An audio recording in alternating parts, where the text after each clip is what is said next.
Afternoon, good evening, and good morning from wherever you are, and welcome to our Friday Nurture podcast. The world's gone insane. Let's talk about it. Or if you're joining us on Rumble, which is the first, the world is not woke enough. Now, joining me, I have a lovely full bunch of hosts. I've got Sam, Jose, Gaz, and Shredder. Welcome to the stream, guys. How you doing? Yeah. Now, Right. shut up. The most important thing that I could talk about that's number one on this news. I'm friggin' outraged. I'll try not to swear off the bat. I'll wait for the first 60 seconds to go by. I'm friggin' outraged, ladies and gentlemen. Now, as a Greek man, we have an amazing snack in my country called Caprice. These are Vienna wafers, but the Greek kind. And they are the best bloody thing in the goddamn world. I saw these in my local shop. I lost my mind. I thought, yes, it's Christmas. Finally, they're stocking up. I go and buy a pack, open them up, start eating them, and I'm like, these do not taste anything like the fucking ones that are from Greece. So I was just start sitting there, I read the back, and I see like Arabic. So I'm like, hang on a second. There's Arabic. There's 20 different languages on there. Now, the usual ones have English and Greek, and that's it. So either these are fraud, or the ones that are made and distributed in the Middle East are just the packaging, and the Vienna wafers inside are just not the original. This is fucking outrageous that they're selling this shit in the UK. This is the worst thing to happen in the history of humanity ever. Nothing worse has ever happened. And like they taste like it's like knockoff. You know when you just fucking have like knockoff food and it just tastes like chemicals. Yep. Yes. That's what this tastes like. This cost me £4 a pack and I bought 2 of them. I'm just gonna take these to work and let the people at work eat them. They won't know the fucking difference. And I'm gonna go to the shop. I'm gonna tell them, please put a label on these saying not the genuine article because these are disgusting. I couldn't believe it. Because like Vienna wafers in general, the ones with the hazelnut filling are normally 90% of the times they are disgusting. The only good ones are the Greek ones and the Italian ones from like the actual mainland. Right. And just outrageous. Anyway, moving on. What a way to start. Wait. Hang on. That was somehow more important than, the real elephant in the room, which is Gary and his hatred of gravy. Well, yes. Wait a minute. What? Look, there was not going to be anything more important than that, but this came up, and because this means the world to me, and I'm more important than all of you, number one. But number two, Yes. Gary, a fucking northerner, doesn't like. What the fuck is that all about? You think you know a person, Bro, you just pissed off black people everywhere, man. You gotta realize that right now. don't like this. I've never been more second degree outrage. First degree was the Caprice. This is second degree outrage. Gary, explain yourself, please. That's not for me. I mean, like it's just like it's like the bit of the animal that you're not using, to eat. Fuck that guy. And then he goes, yeah, what the hell? Fuck that guy. I can't believe it. Just kidding, Gary. Just not for me. Just not for me. It's fine that you don't like gravy. We're not actually like genuinely outraged. I am like shocked. I am shocked because I don't know anyone that doesn't like gravy. Yeah, you're the first dude I think like I've an ever Indian met. person not liking curry. Yeah, you're the first. What the hell? This is the first dude I've ever met where I've heard somebody say, "Oh yeah, I don't like gravy." It's like, how the hell can you not like gravy? It's like it goes with everything. Yeah, but American gravy isn't the same as British gravy. We have like the Oscar. There's multiple different kinds of gravy, Gary. There's plenty for you to pick and choose from. You've got the white.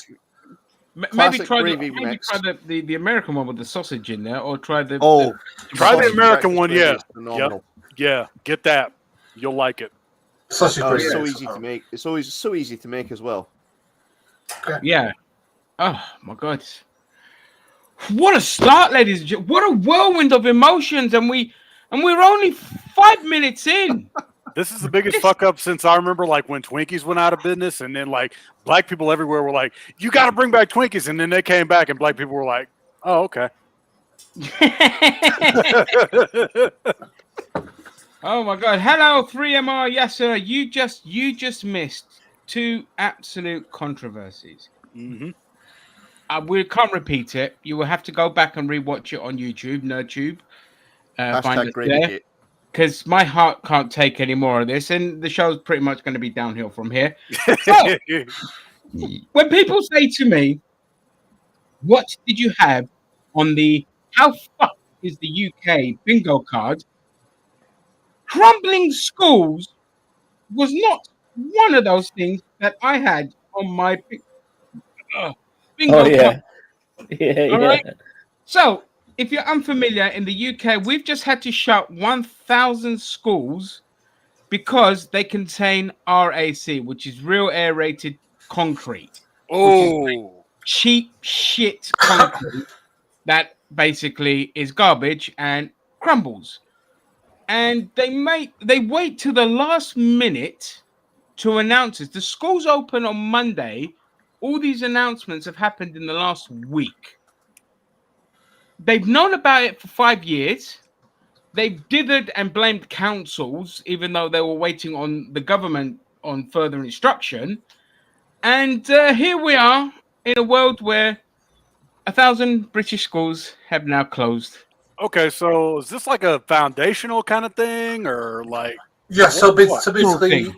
Yeah, the whole concrete structure of a building is made of aerated concrete. How the And they're fuck? crumbling. How the fuck did that get past coding? Because here in America, we go through that shit where it's like you have to have the buildings and everything up to code, and it sounds like they just weren't. For Well, some we odd live reason. we live in a right wing country, mate, where Mm. rules and regulations are just ignored. Shredder. Well, here's the thing. Well, just to clarify, all of those schools that have been shut down, it's England and Wales, isn't it? yes. Yeah. Right. Well, we had a similar situation a few years back here in Scotland too, where multiple schools had to be closed and inspected because there was a situation in one of them. I wish I could remember which one it was. There was a massive flaw in the building process, and to the point where it was considered dangerous. Mm. And the big scandal of it, it was done under the Labour years through the PFI system. And unfortunately, the company that had done the contract initially, it had been absorbed by another company. So therefore, they couldn't be pursued over it. Oh, great. So this has gone on, previously, as I said up here, but it was a different issue. It wasn't an issue with the concrete. It was an issue with just really fucking poor building to the point where corners were cut. For example, there were support struts that were missing in certain walls. Jesus. So No, did they- over here, like, I don't know how far back these buildings date back. Mm. They weren't built in the last 13 years. That's for sure. No, So- they're about 20 to 30 years old from what I've read about it. Well, Yeah, that would be under the thank previous Labour government. Eh? Yeah, That would be under the but previous Labour government. it's It's under just the Blair another Act case. government. Is this a case of I like mean, what we had? Probably. Is this a Yeah. case of what we've I'd be had? surprised. Where I mean, there's it makes been- no difference. Like the two barrels of the same turd, really. Okay, know, so what's was the? regulations so and- is it a case of corners have been cut? So we've had substandard buildings going up and potentially endangering the lives of children.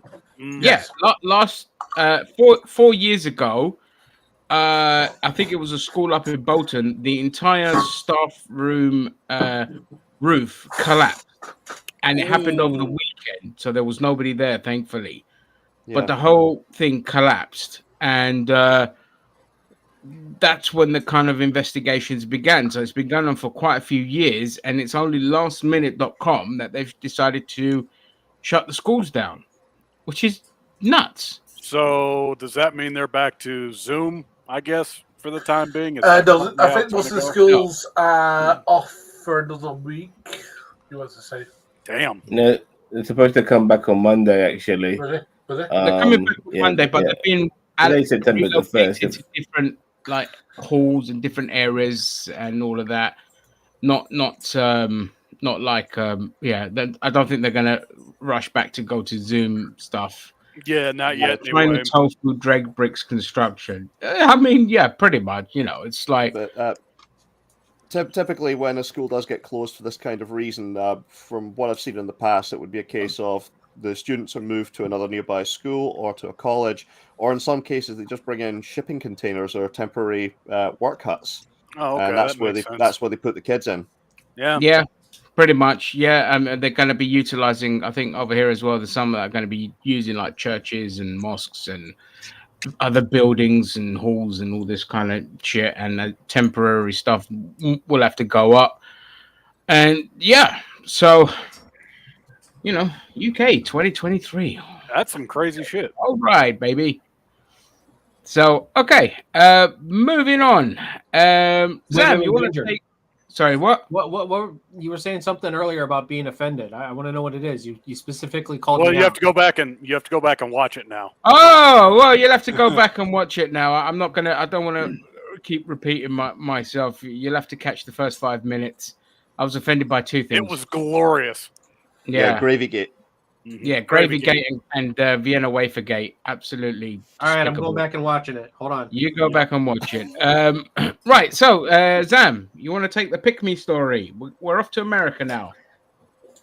Yeah, well, America and everywhere else where they have these people, like, have you guys noticed that there's always a token person who aligns themselves with a bunch of fascist fuckers who will probably be killed by those fascist fuckers, but those fascist fuckers Kind try to make themselves seem a little bit more legitimate by having their token. of like an Asian, Middle Eastern looking guy who,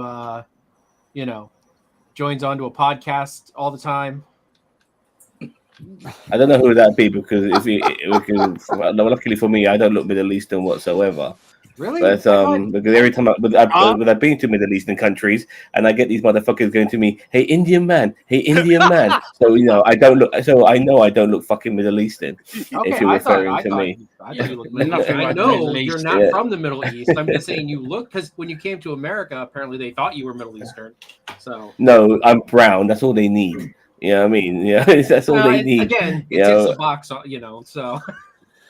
Yeah, I mean, look, if you're from Asia or Middle East, that's all that matters. You know what I mean? Pakistan, we're talking Americans here. Pakistan, Saudi Arabia, it's all the fucking same. You know what I mean? So, Well, they see India. someone from Oh, India, they think they're from Mexico as well. So Yeah. it doesn't- yeah, it Yeah. doesn't- Oh, look at that Sikh guy wearing a turban. He must be Muslim. Yeah. We're gonna fucking you have to stir up interrogate the him as well. borders. Too many Mexicos are coming in here. Look, but anyway, my point is that I've been noticing more of these pick-me's now, and it's quite incredible. It started off, in my opinion, with people like Marlo Yiannopoulos, who was the openly homosexual pick-me for the right wing, who hanged around with fucking Nazis. To a degree, Kanye West was a pick-me himself, fucking being a Hitler lover.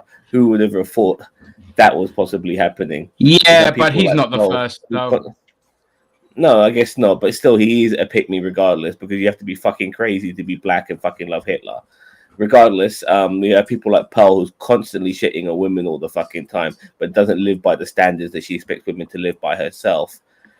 We have Vivek Ramaswamy, who's an interesting one because he wants to surround himself with the sort of like alt-right nationalists of the Republican Party, and he espouses their opinions. But obviously, him being brown himself, he'll never be white with them, and he'll probably be the last person to be shot in the back of the head.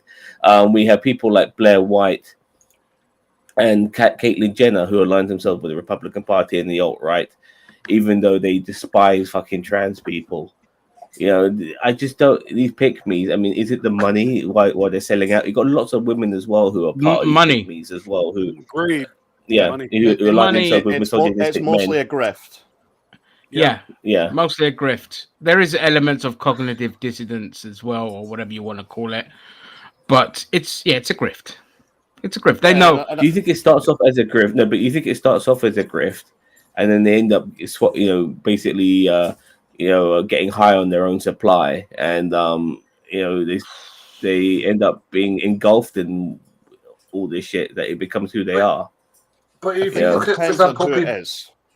like for example, Caitlyn Jenner, she's a rich person, so therefore, conservative fiscal plans would benefit her quite a lot. So maybe that's why she's more inclined to be into that rather than a left-wing one that would tax her more fairly. So it I could be mean, more pretty financial. much that. Yeah, but the yeah, left wing, the left wing would want her dead. You know, there's lots of people on the right who want transgender people killed well, because they think they're paedophiles for a start. yeah. William, do you want to take this before I chime in? Well, what I was going to say is it really depends on who it is, if whether or not it's a grift or whether or not there's actually some genuine belief there. For example, to use a couple of examples from this country, I don't know if you recall when the BNP had to lift their ban on non-white members from joining the party. They were no longer allowed by the Electoral Commission to be exclusively a whites-only party. So they started promoting some Sikh a gentleman who was, I think he owned a restaurant of some kind, but he mainly joined the party because the main reason he joined the party turned out to be because he hates Muslims as much as the BNP did. So for him there was a genuine belief there. Despite the fact from a Sikh, it makes more sense. Non-whites out the country. Yeah. But this guy was so rabidly anti-Muslim that he campaigned with them, and he was a very vocal supporter. Well, he was very much put in the spotlight. Absolutely. But again, we also look at politicians in this country, so the likes of Priti Patel or Suella Braverman, who have been espousing policies. Yeah, but I'm using Braverman and Patel in particular for the simple reason that they have openly espoused policies that would have meant their family would not have ever gotten into the UK. Definitely. Now, it's a position I have ever understood. But again, I never understood it when Ed Miliband was trying to pander to racists and do the same. Because he was campaigning on a platform that would have kept his father out of the country, despite the fact he was someone who came here to fight in the Second World War. Yeah, but that's when you have no principles and you just want to basically be the top dog at all costs, you're willing to do whatever it takes to play the game to get to be top dog. Because while Rishi Sunak and Priti Patel and all these people are peddling all this abhorrent policies that violate every fucking human right known, all right, they're getting exceedingly rich because of it. And let's look at, Sunak, prime example. While Suella Braverman's off in the corner distracting you with dinghies and making up a bunch of lies about all of that, he's sitting there getting his family a shitload of contracts from India and BP and getting incredibly wealthier than what he already is. So and everyone gets a nice little cut from that as well. So when there's money to be made, and when you're a narcissistic sociopath, it doesn't register anyway that what you're doing is bad. It just doesn't register to them at all. They're just like, I don't care, money, power, that's all I want. Right, but the attitude as well has also been from a number of these people that we'll pull the drop. The system was fine for them and their family to come in, but they want to pull the drawbridge up for the next generation. And this is not new. I've brought this name up multiple times in the past. It's a man called Manchachi Baunagri. Now, he was an Indian in the 19th century who campaigned on behalf of the Conservative Party. He stood to be an MP in Bethnal Green, and his whole policy platform was about the demonization of what he called foreign pauper aliens. And he managed to convince a really hostile crowd who turned up to this meeting who didn't know what his name was.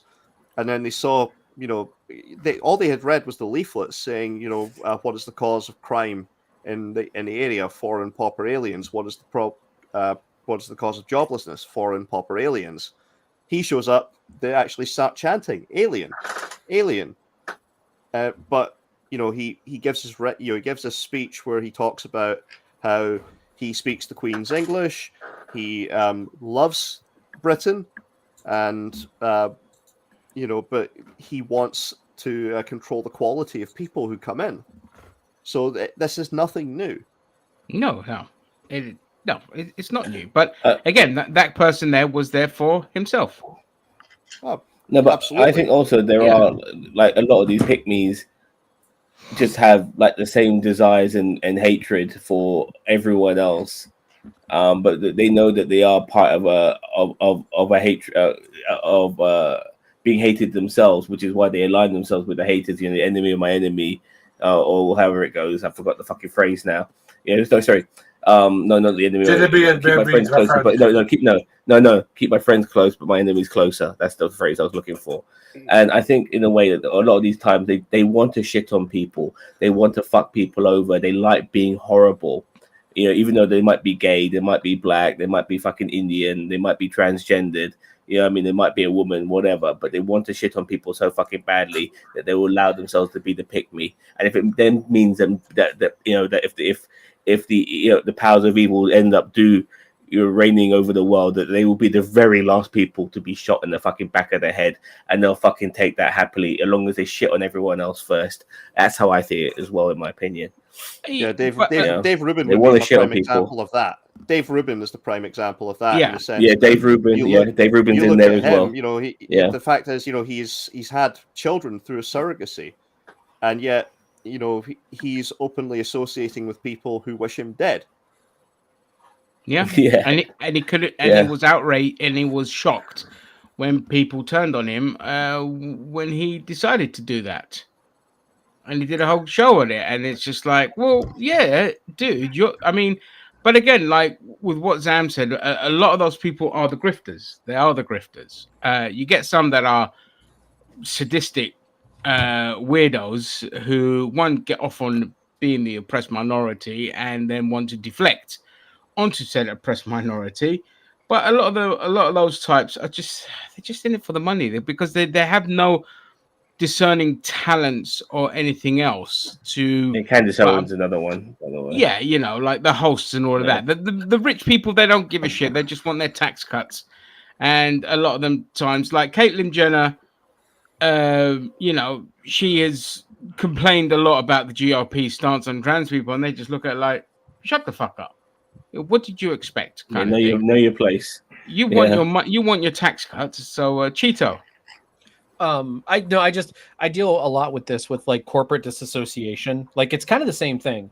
Is like, you know, like in the healthcare field, it's like in my field of work, it's a lot of the people have been in the corporate world for so long that they don't understand how like a lot of the decisions that they make affect the people below them. Mm-hmm. You know, like and Yeah. there's just money involved. Like they want to see that money, and it's like I really honestly feel like some of these people are just so disassociated from everything that's going on in the world that they just don't realize what is going on. Like they just don't realize how these or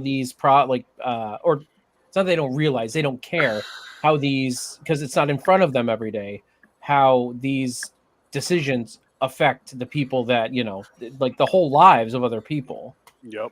So Yeah, that's, and- I mean, I know that the corporate comparison is a little bit weak compared to what we're talking about, like human rights and all these other things, but still, I feel like it's the same thing. Like people just are like, I don't see it, I don't know about it, but I'll make the decisions for these people. Yeah, And a lot of it. Sorry, go on, guys. I was going to say, like a lot of channels who go from center to even left to right tend to get a lot of views. You look at, for example, what's her name now, Amelia, who's a African American who has gone over to the right side. She's there going, "Oh well, I've never encountered racism until I went over to the right." Bullshit, right? And then it's like, oh well, the left is so progressive. It's like, fuck off, really, seriously, fuck off for that shit. It's like It's a grift, but that's part of the grift, though. You know, that's Well, like I using the money out. Arian. Huh? I mean, And a Kasparian, yeah. TYT in general has kind of shifted more center right. Look, You I know, want to actually go on. No, I want to go on about that because I still watch TYT and I know there are some differences, but I don't think they've changed that much. They still, you know, in my opinion, I know they sound fucked, but still, for somebody who watches them, still, I don't think they're that bad as everyone else makes them out to be. Yeah, they might have some differences, but to call them right wing or even shifted to the right or center right is absurd. They're still predominantly left. As somebody who They've still got a watches funny way them, of showing you gotta it. take my word for that. Yeah, that's I for mean, sure. Yeah, look, no, some of Anna Kasparian's content has literally looked like she's Yeah, I auditioned for know. Fox News. Yeah. I mean, do she know that she practically said licked the some arse fucked of up Madeleine things. Albright and Ben Shapiro when she interviewed them. There was like, softball bollocks. I thought she had one of her interviews. I think one of her debates with Ben Shapiro was she kind of owned him a while back. But look, that was a while back. That was a seeing debate. Cenk, But who then she did an look, interview with yeah, him, look, and I mean, just seeing Cenk, he's still very much the same sort of person. I know Anna Kasparian changed up a little bit here and there. I get it, but it's still overall with the show with everyone who's on there, JR and the other dude and some of the other people who work on that channel, it's still predominantly left out. I wouldn't call it right wing at all. I know it's not perfect. I know they piss people off, but there's still predominantly majority of them are still on our side. Yeah, I mean they've alienated their fans already. I mean, even before the whole Yeah. trans thing, because the biggest issue that TYT have is they have two of the most stubborn hosts that will double down and abandon their principles just to prove that they're right. And you have it, in that regard, you can't be respected or trusted as a journalist or a news person if you're going to double down on your rhetoric when everyone and their mother is pushing back on you. It paints you in a bad light, and that's why people kind of walked away, because for the TYT they were good kind of jumping off point, but there's a billion better commentators and journalists out there now that do a far better job, and they don't just sit there sounding like a bunch of outdated whiny twats for the most part. So yeah. Speaking of, speaking of, we can move on. I wouldn't put them on the category of pick me. That's all I'm saying. No, I wouldn't go as far as that, but I would. Although Anna Kasparian most definitely is moving towards that area. Yeah, it seems like it. Yes. What was I going to say here? Well, speaking of shitbags on the right, Charlie Kirk called for basically, fucking beady-eyed twat. He talks about how sororities. The nappy enthusiast. Yeah, that's him. He talks about how sororities and fraternities should bully trans people until they leave college or leave the fraternity/sorority. So actually advocating for violence, essentially, and just doesn't fucking. Why is he demanding this? Because he needs something. Right, He needs views on his garbage TV shows. I know that, but has he like expressed why people should do this, or just they should just do this? They should just do it. Because it's just part of his massive anti-trans grift. He thinks Charlie Kirk is one of those people who outright says that he thinks that trans people are groomers and pedophiles, and he outright encourages violence against them to his audience. Like for example, it's funny, go on, guys. I was going to say, he's like Michael Knowles in that fact. He goes, oh, I think these should be defeated at every level, but I'm not calling for genocide. What are you calling for then? Because trans people exist as part of human society. Yeah, Michael Knowles. Yeah. Well, and here's the thing. Let's not be like complete leftists. Like yes, can anyone in the world be a groomer and a pedophile? Yes, but seldomly the case is. I just don't want it to seem like we're saying you can't be a pedophile if you're trans. Like, no, but at the same time, it's more so the other end of the spectrum that is the pedophile and the groomers. That it's deflection, Bob. Yeah, it is deflection. Graham Linehan gave like a pretty unhinged interview fairly recently, and he mentioned Eddie Izzard. He said Eddie Izzard can dress however they want, but if they go into a toilet after my daughter, I'm going to be dragging him out by his ankles. Which it's basically a lot of the same kind of propaganda that used to be around during the 80s and 90s about gay people being perverts and pedophiles. Well, if no, I you, see. you I'm wouldn't gonna, want I'm gay gonna. people following you into, you wouldn't want gay people following your son into a toilet. Is that, for example? Well, and I mean, and the same can be said though with the, So here's my solution to the whole thing. Places need to just make individual bathrooms for everybody. Like they need to make full stalls for everybody. You know what I mean? Like What with stalls that, with toilets? yeah, just like general restrooms toilets. that have individual stalls that don't. I mean, like just and boys and guys and girls can go into it, but they're all individual stalls. So you go in and out. Like, I mean, if they're so worried about this, like just just do that. I mean, I'm sorry, like it's just it's so stupid. It's like we're arguing over the I saw stupid. Huh? Yeah, I I was just in the want to shopping quickly center. I say, forgot hang his on, name. let me Was just it quick, hang on, Morrison's? Zam, 1 second. I just want to quickly Yeah. say this. The difference between our side and the other side is if there is a nonce on our side, we will fucking call them out and we won't try to deflect and bury it like it doesn't exist. Yeah. When the God knows how many hundreds that have been arrested on the right have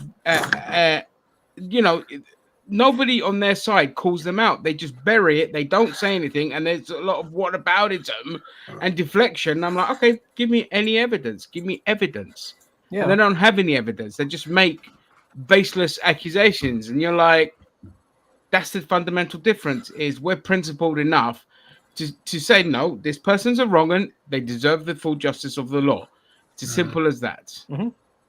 But I'm just saying, just people, just in general, like I'm just, I wish we could just I wish we could just let people be themselves. You know what I mean? Like, and it's just like, let's just, it doesn't, it doesn't, it boggles my mind that we're arguing over these stupid things. And it's just, I see why it left is saying, because they're fighting for their rights. That I understand. I'm talking about the right at this point, where it's like, they're like, why do these people get to dress the way they want to dress? Because they're, it's an American, or it's freedom. It's a human right. Freedom. Yeah.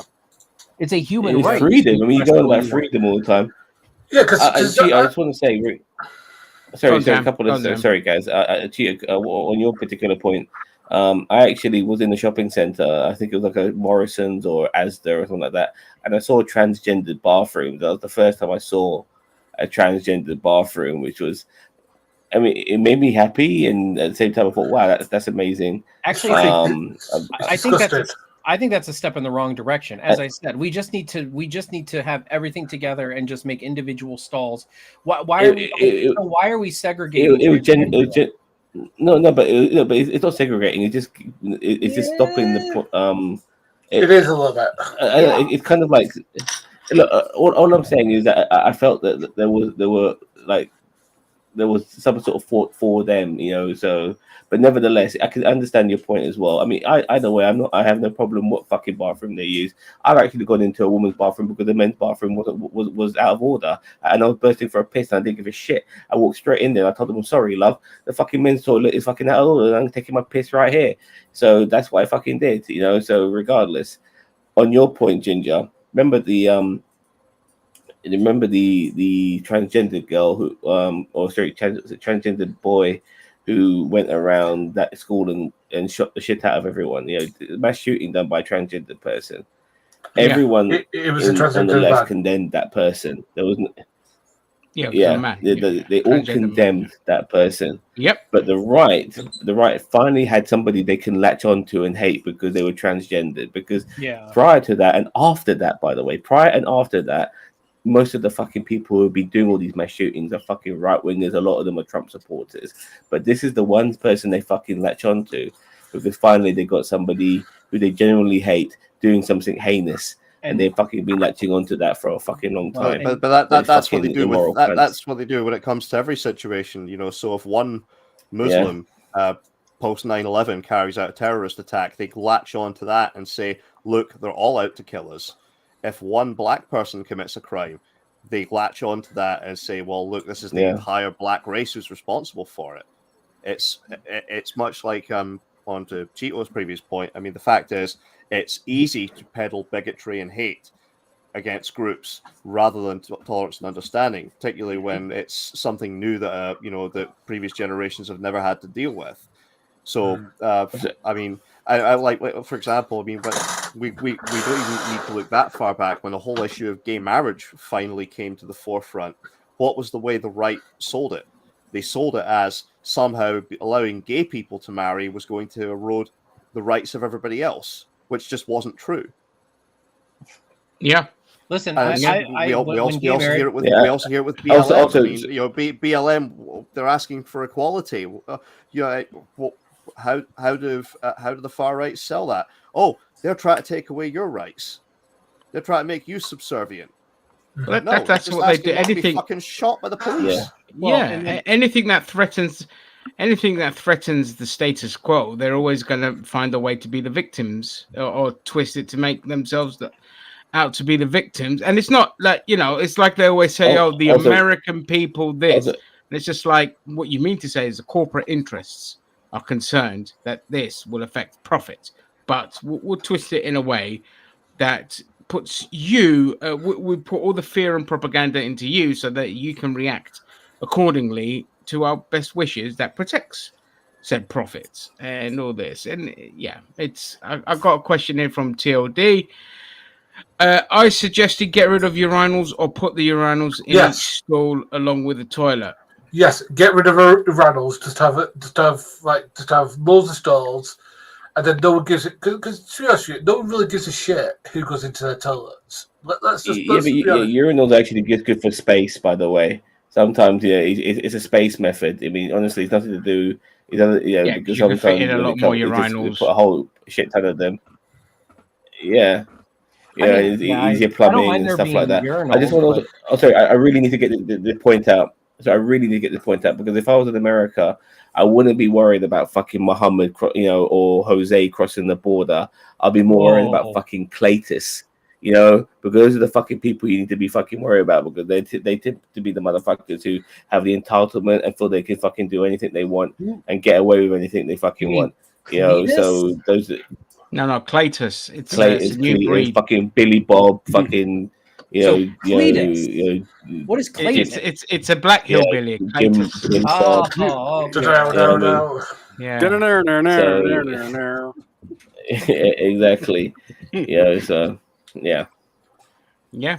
right. Cool. Okay. He's not sharing a urinal with Ginger. He'll embarrass me. I have broken many urinals. We had 1.15 people watching. We've got 14 people on Rumble, by the way, which is awesome. Are there comments coming in, or is there comments on Rumble? No, no comments. But 14 people. Please leave some comments. Rumble, it's probably if it's on Rumble, it's probably all comments about how Jews did 9/11. Wow, now that you think about it, I know a lot of Jews that died at 9/11, but right. It's like that guy, that country singer who got big. The right all gravitated towards him. What was it, Oliver Anthony? He did. Yeah, Oliver Anthony. He did the song. I want to talk about Richmond, north of Richmond, and lo and behold, people find his YouTube page, and it is full of videos where he's talking about Jews did 9/11. Oh, no way! Is it? Yeah, there was a whole playlist. Radio One just fucking played his song today.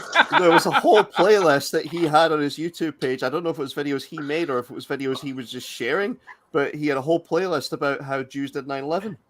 Oh, that is... they're just gonna dig up so much dirt on this fucking guy. Carl Kolinsky, by the way, had a really good. So much backtracking, but on you go, Sam.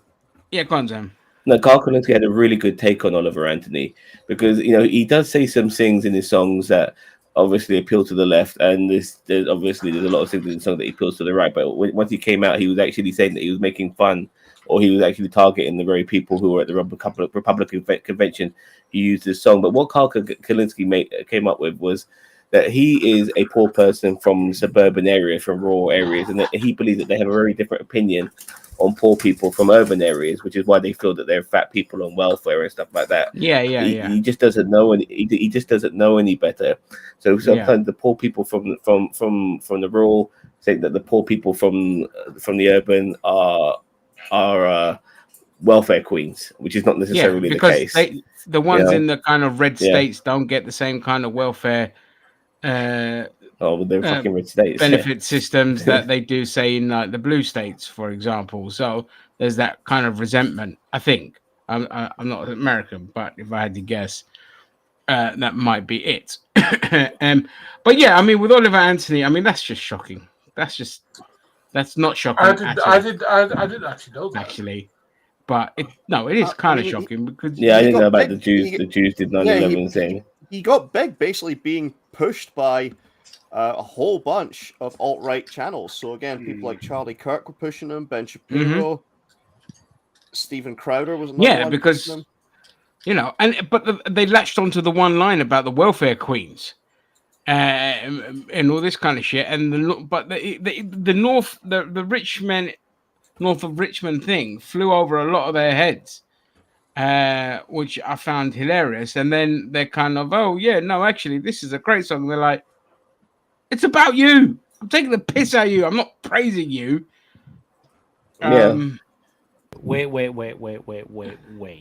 We'll have him 15 minutes, by the way. But before October, people will be forgetting his name. Wait. Yeah, I mean, guarantee it. The Jews didn't do 9/11? Apparently not. No, Let me guess. Eating one salad isn't going to make me skinny. Jesus Christ. Cheeto, Jews clearly did not do 9/11. We want to put the record straight. It was the Church of Scientology. Oh, that makes perfect sense. It was Tom Cruise with the space laser. Oh, yeah, the Chinese space laser from the Church of Jewentology. Yeah, got it. Okay, I got it. Okay. Got it all straight. All right. And I was about to blame a covert CIA operation that trained a lot of the Saudi people that ended up doing 9/11. But let's move on from that swiftly. I think so. Back to the UK and God damn that UK! They're God. Yeah, but this one's fun because you can talk about you can incorporate the United States in this as well. Penny Mordaunt, the little love child of Boris Johnson, has suggested that we bring back national service here in the UK. I've heard about this. Yeah, for people 16 and over. Of course, obviously, she got her ass handed to her over about that. But it always cracks me up that whenever, the recruitment numbers for militaries are always down. There's always this thing that circulates about, bring back national service. And then they try to spin a whole load of shit without realizing that youth are out of control because of all the cuts to funding to all kind of youth programs, let alone the cost of living crisis that has driven people towards crime anyway. And they think that the solution to this is to bring back national service, which nobody born post 1930 something would have done national service. It's been that long since we've had it in this country. What? That's national service ended in this country in 1967. That's what I said. So that's why nobody born after a certain part of the 1930s would have done national service in this country. Wait. Because it ended in the 60s. Wait. So the last no, wait, hang on. Have I got that right? Wait, when did national service end? Wait. If national service ended in 67, then you're looking at the late 50s before the last people born would have done it. Wait. Yes. Wait. My apologies. You mean to tell me that somebody slept with Boris Johnson? The guy's got 20 children. Yeah, man. The guy's got children all over the place. He's got money. He's got money. I mean, by the way, some comments here, by the way. Some comments from Kick, by the way. Polar Knight says, I love this. Who needs OnlyFans? We get 6 adorable teddy bears in here. This is epic. It's the perfect evolution of beard growth. As a man, I have to say, Zan looks so cute. I love his rainbow shirt, some lips. This is a huge X on my bucket list. I've seen a cute man's bedroom. Zam is the best. You damn fucking right, mate. There you Oh, go. yeah. You're damn Lovely. fucking right. Dan, did you write that comment? It's a shame. Yeah, right. It's from Polar Nights. It's a shame. It's a shame we can't come on our chat here on StreamYards. Sorry, on Melon, but still. That's a shame. Well done for The keeping an reason eye on to- that. Oh no, I was wrong. It ended in 1957. I thought so. Yeah, I so it thought would have been so. the late 30s then. Late 30s Yeah, the late would have 30s. been I was the last right. person. Fuck's sake, you bastards. But no, the reason Zam got that comment, by the way, is because what he's not revealed to any of us, he's actually shared this to his Grindr account. Yeah. Right, All right. Get yours, mate. I love a there bit is of something that I Grindr. want to bring Grindr's up. good. Have you heard that recently there's been a massive epidemic of shoplifting in this country? Yeah, we can Colour talk me about that, shocked. but Yeah, we can right. talk about that, but could we maybe stick with the Yeah, could we maybe cost of stick living with crisis. the topic that Paddy Yeah, brought living up, crisis which was are- about national service. But I think it's related though. Living crises are so I far mean- up right now. There's a shoplifting crisis. I know, No! shocking. Yeah, we'll come back. I mean, it kind of works into what Gary was suggesting as well. But look, there's no way they're going to be able to push legislation on this. No. And No. if they do, you've got to include the fucking rich kids. You can't just say, oh well, only the fucking poor children will have Rich to do kids it. And never we're go like, to you know the what? dude. You know what? I'm okay with a national service, but it's anyone whose parents earn 100,000 or more can go and do it. So those little shits can learn a little bit of discipline before they run the fucking country. Okay, for the rest of us, you could do a national service in a wealth of different fields, so it doesn't have to be the military. Why don't we do like a national service within the care industry, within the building society? Building society? Fucking what? But within offices and all this kind of the building industry and all this, so they learn skills, they learn essential skills instead. And Penny, but these things should only be allowed offered to us once everyone is not in a cost of living crisis, because the idea of having to do more work, seems to be something that people wouldn't want to do if they're not fucking making enough money, and then having to do voluntary work after that. So a lot of people agree. are being paid No, well. I then- 100% then- agree. Then Yeah. then these things will actually be very appealing to them, because life is good. They don't have to worry about finances. Let's try other things. You know what I mean? Yeah. Yeah.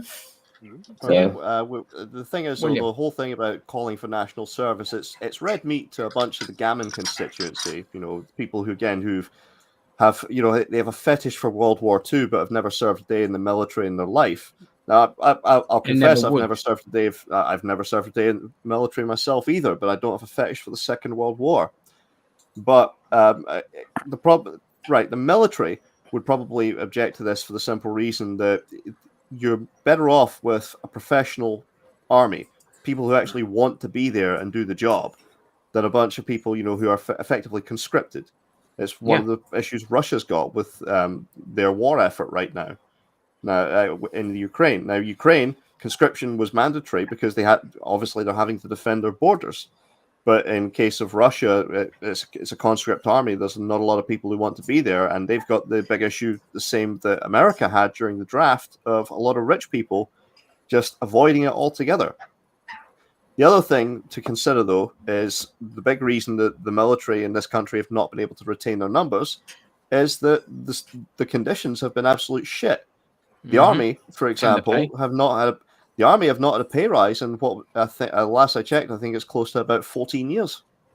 Yeah, and they don't even earn that much to begin with. What is it, like 15 grand or something pathetic? Wait, are you guys talking UK? Or are you guys talking US? No, the UK army. Oh, okay. The UK army But is we've got another comment here. it's not a real terms of pay rise in something like 14 years now. Yeah, and the conditions Got a are comment here from garbage as well. Yeah, go on, Sam. got a comment here from Kick. It's from the Lost Outlaw. I absolutely believe to govern over the military in any way, you should have to serve. What? I'll read it What was again. that? I absolutely believe to so govern if over the military in any way, you have to serve. If you want to be if you want to be the person that's in charge, as in you want to be the commander in chief, to be use the term for the U.S. president, then you must have served in the U.S. military. Now, I don't think that's necessarily true.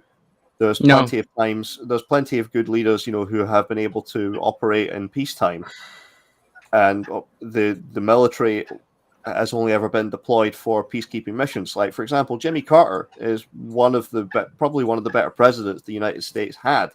There were no wars under his administration, Which is why they And he got was- rid of And he him. had solar and panels. he was the commander in chief of the military. Yeah. Yeah. Yeah, no, absolutely. But the thing is, then you got the flip side of it. You could end up with a Ron DeSantis who was in the military, and he's an outright fucking fascist. So it's not, again. No, I don't believe in that. I just believe if you want to join the military, go join the military. I'd rather there wasn't a fucking military, period. Me too. But But But I I'm very mean, glad you if brought the Ron US and the DeSantis. UK and France didn't have a military, the rest of the world would be at peace. So there's always that aspect of it. I not see. not I true. don't. I don't believe that. No. Why? But they're the biggest aggressors. No, I feel like that. Well, that who provokes all the fucking wars? I'm not saying they Well- don't provoke it. I'm not saying that, but I'm just saying like that. Then there would be sects of like militaries and everything like that around like the third world countries and stuff like that would kind of just be running rampant. And I'm not saying that we should go into Who'd these other sell them the countries. guns though? Okay, I'm not If- saying. I'm If not you're not saying selling them the Russia? guns, yeah, Russia. I mean, Russia. You've got. again, Russia was the bear that got poked too much by the West and it snapped because they got fucking Putin, the nut job, running the show there, and he was just like, "I've had enough of this shit." Well, let me put it this way: if if you demilitarize the entire world, then I would agree with you. yes, I'm Well, you're 100% talking about for just- that. But no, I'm serious. If you demilitarize the United States, then that would have a huge impact on global peace for the better. Huge. No. 'Cause Yeah. again, you've got But they're the So, I mean, biggest so far, aggressors. Russia has invaded multiple territories over the years, not just Ukraine, but they've also had military incursions into places like Chechnya. Yes. You've got Again, Israel. Huh? Israel has engaged in military aggression against other territories around yeah. them. Okay. Well, fair enough. You have to demilitarize And- Israel, obviously, but the connection there is to the United States. Well, okay, but still, there That's needs where to they be get all the a- funding Iraq. from. Yeah, America invaded Afghanistan and Iraq. and you're right. because, I'm not with a saying that couple- America's the hands are clean. I'm just saying like, but still, like I mean, there's a and with, defense this- aspect. with to it. Venezuela as well, Latin What, American countries. Venezuela, so but they again, that constantly all Colombia's putting and all in this kind of fucking, shit. lapdogs. This is all like, again, the doing of the United States. Afghanistan, who the fuck funded the Mujahideen? It's Probably Dick Cheney. again okay, and we take the Lost that Russians out. law. Well, lost- let's take the Russians out of it. Lost. China has no fucking interest in aggression. They're just going in there, be like, "Oh, we'll build you a road, give us all your resources," and they're happy with that. So there you go. I mean, if you look at what's going on in Western Africa now, the huge revolt against the French because they've had enough. They've had enough of just French colonial rule. So what are your thoughts on defense then? Like, Yeah. let's say we put hard borders on every country in the world.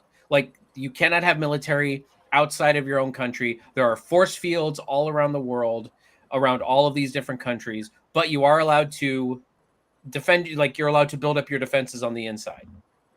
What are your thoughts? defend against To defend against, I don't know, the themselves. United States? No, I'm talking about the United States too.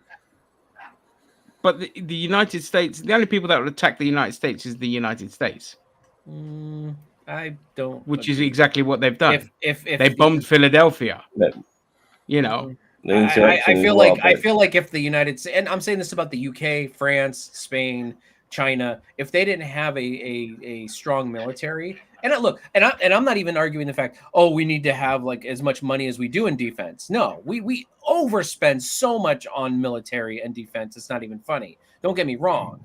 But at the same time, I feel like without us at least having our own militaries to defend, I mean, we would have just people defending. yeah, defending.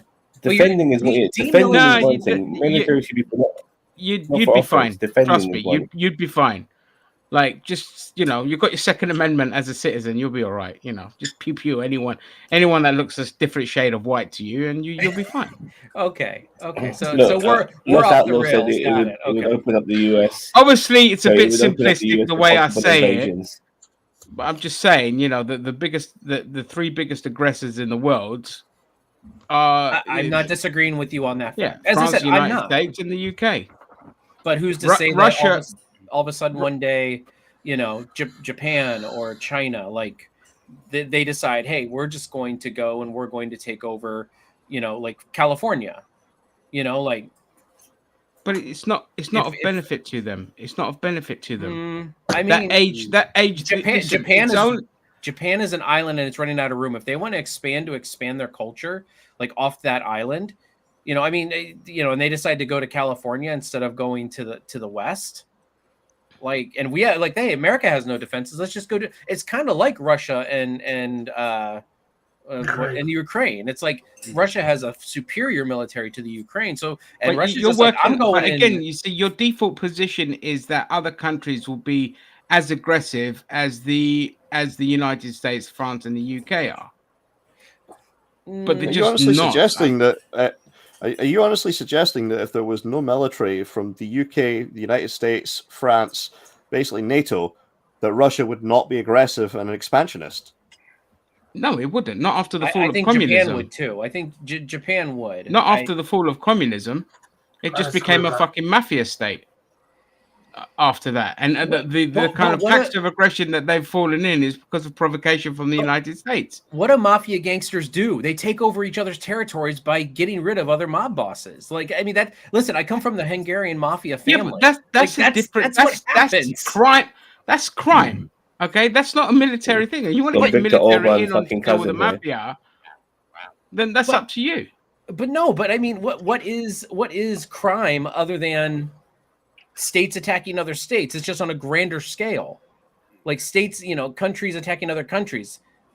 It's crime on a larger scale. Yeah, but so look, it's a crime if somebody attacks somebody with a knife, right? So if I don't have a knife, and Shredder comes up and stabs me, you know, like that's a crime. Like, you know, so if I'm the US and okay, that's British. Yes, you're right. It is. But and Shredder and like if I have a knife and Shredder has, at least it's self-defense and we have a chance to defend ourselves. But if I don't have a knife and Shredder walks up and he's like, hey, I got a knife, I got a military in my hand, like it's still a crime, but no one's going to do anything about it. Look, it is a very simplified view of what I've said, but if you look at the biggest aggressors and the ones that cause the wars, you could chuck Israel in there as well. Okay, if you take away their military, why are other countries going to go to war for? But the way the economies work now, colonialism is just redundant. You just go in there as a fucking corporation and you just do your shit. Resources. Natural resources. I mean, Russia, for example, you know, look at how they've been able to strangle the West with the supply of gas. And also, they're after Ukraine for that gas. I go back to Japan. Okay, but then you'd say like, but then what do? We can't blow up the Nord Stream, and then say the Russians did it to strangle the Russians from their own supply. It's like, you know, if they have a stranglehold, are we saying then we have to go in there and take it militarily on resources?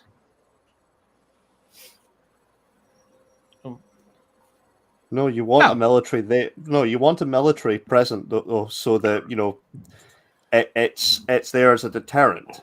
You want it to be there as a deterrent so that you're not having to deal with Russia potentially expanding into, you know, the territory of yourself or your ally. No, as I said, Japan. I go back to Japan, but that's because it's an easy example. Is, you know, they're on that small little island. If one day they decided that they're like, you know what, we're gonna go over to, you know, because they're not going to go towards Russia, you know, we're going to go down to Australia, and we're going to, not that anyone would actually want Australia, but That's why I said California, because there's nothing really viable. But still, I mean, like, you're right. Colonialism is different, but also there's land there, and they can cultivate that land. I mean, Japan has so many imports of natural food resources and stuff like that. Like, they would love to make their own so that they don't have to pay for it. Look, but how the way that things work now is now you just get militaries the militaries that go in and they work on behalf of corporations to steal the resources. Again, I'm not denying that fact that corporations. You have a take away. I stranglehold. mean, listen, I want the whole world demilitarized. I'm just saying it'd be a lot different if the US, the UK, and France were militarized. Okay, a lot different. Would it be peaceful? A lot more peaceful than what it is now. Because where you got Russia can barely fucking do anything in Ukraine. What kind of a threat are they? Well, if any of the They've got major fucking surrounding sticks for guns, by the way. They've got sticks for Rusty guns. tanks. They got. But And they wouldn't be preoccupied with military aggression when they could just fucking, that's what the oligarchs are there for. Just go in there and just buy shit up, buy fucking resources. So when Russia rolls up to my house with a tank and I've got my Second Amendment right to have a gun, the tank won't even You make it shoot past that fucking tank and see what Moscow happens. checkpoint, mate. exactly, I shoot a tank and it's gonna look at me and be like, "What's up, dog?" That's You a know, Russian like- tank, mate. It will fall apart with one Okay, shot. You'll be all but, right. yeah, and for comedy's sake, yes, you are correct. But Yes, and I want to be clear. Look, I am all for simplifying it, and yes, it can be easily debunked, and I'm stupid, but just say, nobody's in saying a you're simplistic stupid. world- But it's No, listen, I'm not here to sit there and deflect. Should I play the victim now? God damn it! Why do you people hate me because I'm Greek? It's a very oversimplistic and Yes, utopian very. I view know. of the Listen. world, which unfortunately is just never going to happen. listen. I got a tattoo on the War's a back of my. racket, baby. I got a tattoo on the back of my thigh that says, "If Shredder disagrees with you, you're wrong." So as soon as Shredder said, "You really," I said, "Oh, yeah." Nobody takes Scottish people seriously. Come on, we have them on here as just eye candy. Look at him. I'm just gonna get to some comments, guys. Lost That's fine. Outlaw. We're going to be moving on also next said to film and TV. it's Thank God. He said Lost Outlaw says it would open the US up to possible invasions. Here on the YouTube chat, Maybe Mexico Murderverse taking says back probably what they own. Yeah, Mexico. Yeah. probably demilitarize China. They want to be the world's police occupier. They're Dude. building up as well. Dude, That's Japan, none of this. Canada's going to come and take back South Canada, which is The now maple known as syrup. Ohio. Mate, Canada, I wouldn't fuck with Canada's military, mate. They can military. And those Yeah, motherfuckers these are are polite the- too. Just while we've got two Americans on the stream, though, I just want a quick perspective from you guys. How pissed were you that Trump's prediction when he said that there would be a taco truck in every corner? How pissed were you that prediction did not come true? I don't like taco truck tacos. I question the meat. So Okay, let's ask Oh, Jose, who's more sensible. Yeah, okay. don't ask me because I don't Tamales, like taco brother. trucks either. I only get drinks from those motherfuckers right there. Hang on, so Well, I get that the screwed hot over dog my vendors? Viennese wafers. Gaz doesn't like fucking gravy, and these two cunts don't like tacos and taco trucks. No, What is going on today? we didn't say Yeah, we but didn't like tacos. Ginger, would Here, you get a hot let me dog from a hot elaborate. dog vendor in central London? Of course not. You know Yeah. what I mean? Absolutely Um, not. But that's let me because, let me you know, elaborate. Albanians can't cook a hot dog Most- to save their life. Let me elaborate. Most Americans do not buy shit from taco trucks because we don't know what the fuck is in those things, and we don't, and that's why we don't do that And shit. they're Like at that. Yeah. Oh, we you don't- know what? If you're just going to counteract my outrage with logical arguments, you can go Yeah. fuck yourselves, all right? Look, Sick of you. okay, guys, more comments before we move on. TLD says someone is going to try and be the top aggressor if USA was dematerialized. What do you guys think of that? Demilitarized? Demilitarized. Yeah, it'll probably be Yeah, Tonga. Sorry. You know. No, it'd with be- it. Zam, Canada. you watch Canada. Yeah, it'll be Canada. Zam, you watch Star Trek Deep Space Nine, and you can't say demilitarized. Them Yeah, can I'm sorry, speak yeah, English, it's let No, alone he say doesn't really demilitarized. watch Deep Space Nine that much. He's probably seen it once, maybe. No, I'm the Deep Space Nine guy. Demilitarized zone, man, right here. Yeah, Rambo is to blame for Look, those brave heroes. Rambo of is to blame for. Mujahideen. Yeah. He thought that. Okay, Yeah, moving I on. remember that. That was one of the greatest things ever. Oh, we've got more comments. Japan is only has a defensive only military. Japan has both All types right, No, let's now. just they move on want from this to be fucking defensive, comments. but- Jesus Christ, Sam. Let's move. I like We don't need to reading read them. all the comments. I don't want to read Oh, all of them. It's I just will read one gibberish. comment. Nerdiverse, yes, we did talk about the gravy. Go Yeah, back that's to the it. That's beginning. relevant. Yeah. Yeah. Okay. So, in the world of film and TV, I'm going to start with a funny one, a doozy, a hilarious thing. So, David Ayer, the, of course, legendary director who gave us the masterpiece that is Suicide Squad, Not the Suicide Squad. Suicide. not the Suicide Squad, which somehow managed to be worse than Suicide Squad. I disagree. Thought, Disagree. shut up. Thought he'd be running DC. Why? Yeah, a Kool-Aid Yes. drinker for sure. He was under some kind of illusions that, and the funny thing is, because look, if the film did really well and was critically acclaimed, I could have been in the running to run DC, and it's like, well, that's a lot of like hearsay and what ifs. That just doesn't make any fucking sense. Like, what a joke. Thoughts? That's Cheeto. that's insanity. Like, I mean, that is absolute insanity that after doing that joke of a movie called Suicide Squad, that he thought that he was actually going to be running an entire franchise. Like, no. Yeah, dude, No. one movie's not I going to would've- get you shit. I would have much rather have given it to Taika Waititi. No, you know, I take that back. No, I take Yeah, it don't say that. Yeah, I was going to say, well, the thing is that his film was kind of butchered by the famous studios, so we don't know what his actual movie would have looked like. It probably would have Well, been there is an Ayers cut out there somewhere. I, But I still So, don't think that would have saved the movie. I want to see that. I will see that. I mean, This this is is as delusional as say Ang Lee, who did the first Incredible Hulk movie, thinking he was going to run Marvel. Yeah, well, did he actually think that? No, You think but that- oh my god! no, but that's that kind of level of That's- or That's insanity. Do you know what it is? Ginger liked that movie. Is why. I he's did. not I running- like Ang Lee's Hulk. Fuck you. I know, but I can Oh my pick God. out the problems, but I enjoyed it for what it was. Do you know what it is? David Ayer looked at James Gunn, who got given the DC universe after the Suicide Squad and Private Parts, whatever the fucking thing is called. Peacemaker. Thank you. And he just thought, oh, that could have been me. That could have been me, damn it. Suicide Squad. I could have done that. I mean, just the level of ego in some of these fucking directors is just, oh my god. But yeah, I thought I'd start with that because it was quite hilarious. And quick, I'll just. I don't even think James Gunn thinks that he can run DC. Point. With everything Yeah. going on. Okay, so just two briefly things as well. So for lovers of Blu-ray who want to own their stuff, Yay. things like WandaVision, Loki, and Mandalorian are going to come out on Blu-ray. So that's good news for anyone who likes to own physical copies of Yeah, things. waste your money. Well, you know, Zam, we're cheapskates, but for the others, they like their physical stuff. Me, not really. If I got it on digital, I'm I've never happy with it. understood This that. from the guy who owns they'll never thousands fucking of watch it a toys. million times. Would you say Cheeto? I agree This with from you, the Zam. guy. I don't like my physical stuff. This is from the guy who owns like what hundreds of action figures and Yeah, but toys.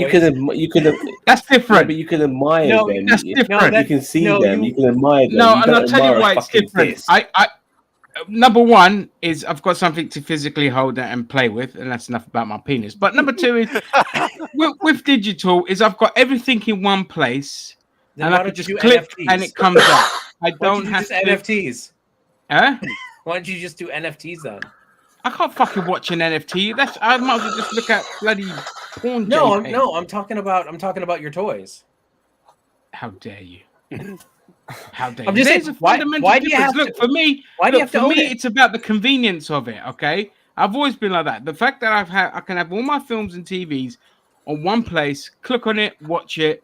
None of this fiddling around, none getting up to change a disc and all that bollocks. I've always been like that. It's the same as MP3s. I've been doing MP3 since the fucking 90s because it's the convenience of it. I agree with you, and it is convenient. But at the same time, what happens when things start going away? They do. Like, I mean, on Netflix. No, things I've start going- downloaded and I own them. If you know what I mean. Oh, okay. So you own them. Wink, Yo ho wink. ho, motherfucker. Yes, Well, there is exactly. something to be And said but- about having a physical on the copy for the reason- simple reason of preservation. You know, But how for the many simple times do fact you want? that How many times do Thank you you, need to watch there's- it? and also look at video games. Look at video games that they're going more digital right now, and it's just like, and you know, but like I still have my PlayStation 1 copy of Breath of Fire 3, and guess what? I can't find that anywhere. No, you know, you like can't. Put that fucking game away. That's nothing to boast about. Yeah, and I mean, didn't GTA patch out a bunch of music from the radio stations when they lost the licensing rights to them? Yes. Yes. Yes. Yes, they did. So, So, so look, I mean, this oh, go ahead. no, but look, this is the point is this. Number one, the convenience. Number two, when I download it and I own the fucking thing, no streaming service or game service or anything like that is going to take that shit away from me. That's why I 100% agree with emulation as well, Yes. because these companies, they take games away from you and they want to charge you to have it back. Exactly. Fuck That's that. why I'm saying own physical. I still can play my PS1 games. I can still play my N64 games. No, I'm all for look for certain for games that you really want. Okay, get the physical copy. I still buy physical copy games, but for certain games on my laptop, I just download them and I own them, and they're not Yep. going away. Well, know, and that goes into piracy, and you guys know my thoughts on that. Like, let me put it this way: if you have owned the game, if you have bought the game once, like if my copy of Breath of Fire 3, and I'm going to bring it out again, motherfucker. Yeah, if you own it, it's yours. I've said this in the past. If you No, own and it, if it's something- yours. Jose, we Yeah. talked about this last Mhm. week. No, Yeah, but earlier hold in the on. week. But hold on. So, but let's say something happens to my disc. I've already bought this game once. It was years ago, but I already bought it once. So I am okay with like emulating it or getting a burned copy of it or pirating it or yo-ho-hoing it, whatever you want to call it, Yep. if you've already bought it. But like if you're just getting a game and you've never purchased it before ever in your life for free, that's wrong. Like it is. Look, It just most is. of no. Look, Steam is not taking anything away, but if they do, then yes, I will 100% pirate every fucking game. But a lot of them I just buy cheaply on You know how much Steam. advertising in pirate sites? There's so much advertising. They know what they're doing. They're still fucking making money. You know what I mean? Well, typically, So, typically, it's adult websites that advertise on piracy websites, mate. Yeah, I mean, like, and as I still, yeah. I still got a kick out of Anita Sarkeesian was complaining about the fact that there was porn adverts on the Pirate Bay. But you know, I mean, the thing is if everybody just pirates, then it's just like there's nothing. Like there would be nothing. No, there would be no money in it. So then we would have no more games. And I get it. There are some of these gaming companies and stuff like that that need to get their heads out of their rear ends and stop doing this stuff. I get that. That's why I'm saying, like, if you own like 3 copies of Final Fantasy X, but but all of them are either lost or missing. If you bought it once, I agree. Emulate it, copy it. That's like movies. I've had a couple movies that have gone bad in the past, and I've asked my dad to burn it. But that's because I've already bought it once. I don't disagree with, doing that if your copy has been destroyed or lost or something like that and you've already bought it. But Yeah. you at least have purchased it once. And even if you buy it on sale, like I don't purchase game, I'm willing to wait for a game to go on sale. But still, like go ahead. Sure. All right, Yeah, Captain Zam Morality. mentioned like, oh, how often can you watch something? Well, there's certain things that you could watch over and over again. Now, for example, professional wrestling. I've got a lot of professional wrestling tapes, Mhm. and some of this stuff has been edited off WWE Network. Yep. Yep. So the original content is no longer there. So if you want to see it, you do have to have a physical copy. There's other great Fair things enough. like Any Beavis Chris and- Benoit Be- match. Beavis and Butthead cartoons. There was a lot of stuff that was on VHS that was later edited out of the later DVD releases for the likes of the Mike Judge collection. Same with the or- Simpsons. Yeah, The Simpsons was another great example because the episode where Michael Jackson did a guest voice. I mean, I don't think that's available for streaming anymore, is it? Yeah, I could go find it real quick. Let me see. Really? I think so. I think it's on there. All Yeah. that's do my Didn't paid. it get research. removed? I'm trying to think. Did they Didn't Fox remove remove it from? Didn't Fox remove it from streaming on Netflix? One of the I'm two. gonna check. How about Check the, on Disney Plus. the if South they- Park Yeah, episode I'm doing that right now. with Muhammad? I just want to make it perfectly clear, okay? I bought Drop the Dead Donkey in the like early years of being able to download digital stuff. Oh, I love that. In the naivety of thinking I could play it anywhere. But no, it was exclusive to Amazon only products. That means only on their Fire fucking tablet and things like that. And that pissed me off. I did it again once with Google. I bought a film. I had vouchers, so I bought a film. Can only play it on Google products, on like, you know, Google Play or whatever you fucking call it online. I cannot play it on my computer. I cannot play on like Windows Media Player, for example.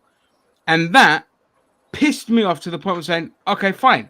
You're just basically encouraging me to fucking pirate something because I can never outright own it. CDs, when you buy a CD, there are laws that say you cannot burn the CD. I mean, this is the kind of shit that the point with corporations, they don't want you owning anything. Now, if I downloaded something from Google, bought a film from Google, and I could play it any fucking where I want, no DRM, I would own way more stuff than I do now.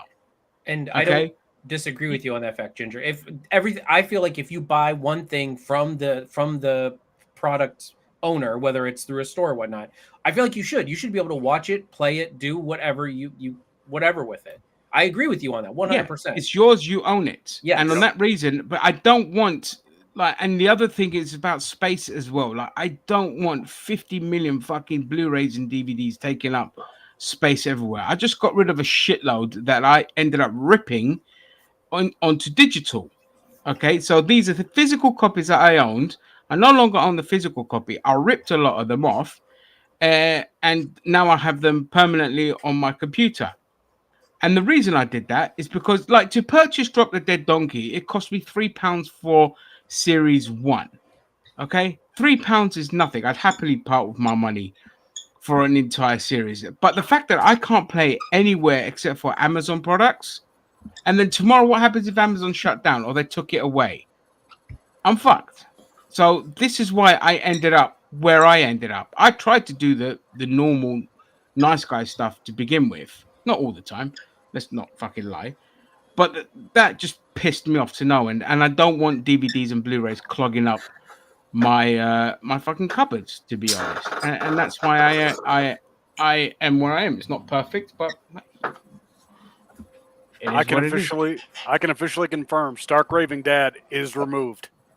Oh, there you go, William. You're right. Yep, that's the one episode that you will never see unless you can get a authentic copy of The Simpsons, or if you can find it online, which there are ways you can find it online. But, I mean, you can probably find it on YouTube. There's plenty of places you can find it to watch, but again, if you want to download it from an official platform, you can't. It's not there anymore. I own it's it. Much like, I have it on digital anyway. I downloaded it. It's much like Disney removed a number of episodes from the Muppet Show catalog, and some of them were understandable. I mean, Chris Packham, for example, obviously because he's a convicted pedophile. Yeah. Not Packham. Sorry, Chris Langham, I should say. Langham. Yeah, from the thick of it, and not the 9 o'clock news and. I've read this too. I've heard that Disney Plus might actually. Oh, go ahead. Okay. Yeah, find me an original copy of Star Wars New Hope to watch, Arsewinds. Well, again, that's not on me.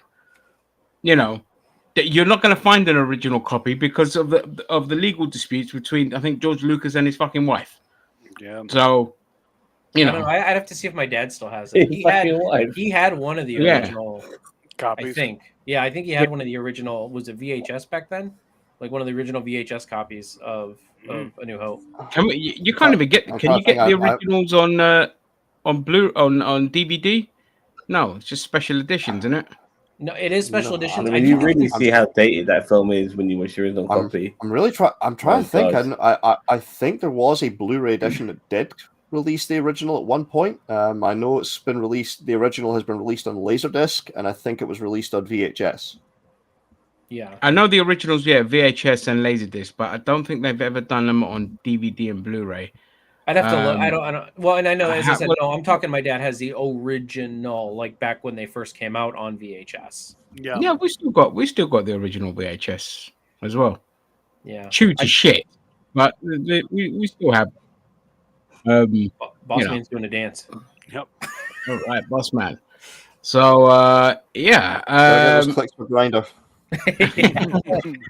and you know, the series 2 of She-Hulk is said to be in the works. Oh God, no. I mean, as long as they fix the issues. I mean, Look. you know, Get rid of too. If they fix the issue, Jessica Gao, and you might be okay. Because I hate to say this, but she, as the head writer, she basically was just doing a fucking thing like She-Hulk versus Twitter, and it just derailed the whole thing. So if you fire her, and she deserves to be fired, and bring in somebody else that can fucking write a cohesive story that makes perfect good sense and doesn't derail all over the fucking place, and then shits on itself. He'd do a better job with She-Hulk than She Bloody did, that's for sure. Yeah, you know, go for it, because I love the actress. I want to see her do well, and I don't want to see the end of She-Hulk. I just don't want to see the head writer come back, or anyone involved with the writing on that show come back. And I'm kind of torn because I agree with you 100%, Ginger, but then my daughter also loved the series, which is kind of indicative of what it is. You know, like what you're saying is like, you know, She-Hulk versus Twitter. You know, like because that's what the modern day world is. You know, but the thing is, look, you know, she's supposed to be a fun character. I'm not saying change the writers, make it dark and brooding and all this kind of shit. Just make it better. It had its moments. It did have its moments, but in the end, when you're just going to war with Twitter and you change your origin stories and all this kind of shit, it just left a sour taste in my mouth. But it's the one show that there is room for improvement if they just change the writing. You know. Loads of and give us more cameos as well. Hello, Mr. Yeah, make her sleep with a bunch of Avengers. You know, like Tony Stark and Thor and. That's what she did, though. She has in the comic book. She's gotten. Yeah, like, she needs to fuck around a lot more. I'm not saying this derogatory. I wonder who made her do that. It couldn't have been the male writers, would it? Yeah, right. The male writers. What? But yeah, no, she's gotten around in the comic books, and as I said, nothing wrong with that. Hey, if she can smash it. But still, like I'm just saying, like you know. All right. John Wick director teaming up with Henry Cavill for a Highlander reboot. I don't know why we need this, but I don't care for Highlander. I don't want Highlander reboots. Why not? We don't need it. We don't need it because we've got Highlander. Look, I've always look. My thing with reboots and remakes is that you should do it with shit films, not good films. If it's shit, then give it the reboot treatment because it was shit. Give it another shot. But if it's good, like Highlander is an excellent movie, you don't need to fucking remake it. That's always been my issue. Like Total Recall. Total Recall. The sequel. That's sequels. That's sequels. Yeah. Total Recall was a fantastic movie. Then they made that Colin Farrell bollocks. You know what I mean? So they don't. You just don't remake films that are good. Only remake films that are shit. That's how they should do it. Couldn't agree more. William, as the resident Scottish person, what are your thoughts on the Highlander getting remade? What was Richmond? To quote the original movie, there can be only one. Just leave it with the first. That's the one everybody remembers, the one everybody likes. Yeah. Just leave it alone. That and the underrated TV series. The TV series I love. Right. Yeah. I didn't mind that Adrian Paul was badass. Guilty pleasure. Yeah, Adrian Paul was fucking awesome. You know, we don't need. You're not going to make it better. You know, I'm with you lot. Yeah, there can be only one. But Mr. System here. Still have to catch up on Miss Marvel and Secret Invasion, but seeing all the others. Yeah, miss much. Yeah, you didn't miss much with Secret. Yeah, ain't miss much. Watch Miss Marvel. I mean, watch Miss Marvel. First couple episodes, yeah. It's like first couple episodes in the last one is good. Yeah, Secret the Invasion. Cultural aspects of it is pretty nice. Yeah, Secret Invasion. Good fun family and all this kind of shit. So yeah. But Secret Invasion, you don't fucking watch it. It's a waste. It's a disappointment. That's the problem. It's a disappointment. I'm gonna put it. Oh, go ahead. No, I'm just gonna say, if you're a big fan of Olivia Colman, watch it. She's awesome in that. But if not, don't fucking bother. I will put $5 down that you can watch. Like, you know, they'd say, oh, Secret Invasion's important to Ms. Marvel or the Marvels. The Marvels. He's back on the space station now. at the end of the series. Sorry, spoiler alert, but he's back on the space station at the end. Guess what?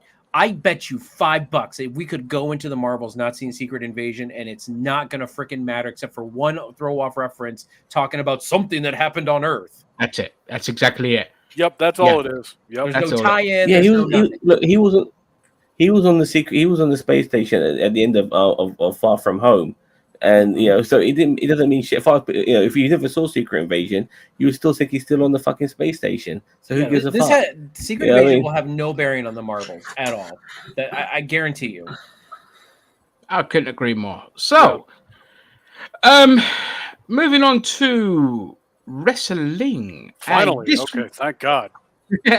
all right, sorry, mate. This week, last Saturday, it's already been a week. Was it Saturday or Sunday? Sunday. Last Sunday, AEW had their big, juicy, sexy pay-per-view of All In at Wembley Stadium. Record-setting, individually paying customers tickets of 81,035. And this is legit. This is not that inflation bullshit like WWE likes to do. And the most interesting part, Ginger, go ahead. No, I'm not going to talk about that yet. I'm going to talk about that after. There was some drama that accompanied that, but I really don't want that to overshadow this first because it just, it's It already good stuff, did but overshadow still, it. yeah. Well, But I'm just saying, look, actually, you know what? No. Jose, thoughts? Oh man, for this to be AEW's biggest gate that they've ever had, they grossed easily I think over $1 million for this. 10 million. 10 million. This is good for them. This is good for the business. And Seth Rollins came out on Twitter today and he said wrestling is in a boom period. And I'm like, financially, I would agree. I think financially, this is the best that wrestling's been right now for a while. I mean, both companies are making bank, and this is good. This is what you want for the business. Yeah, TV is ass, but both WWE and AEW are putting on fucking good pay-per-views, and they're making money. So it's good for them. Well, they're leaving the United States, which is probably the best thing they could have done because it was dull, damp, and boring constantly being in the US all the fucking time, revisiting the same old cities. They needed to get out and about, which they're finally doing. They're doing more pay-per-views abroad. And they're getting crowds now that appreciate what they're seeing, and it's kind of revitalized the industry in that sense. Yeah, I don't know how long that will last, but it's better than constantly doing everything back in the States.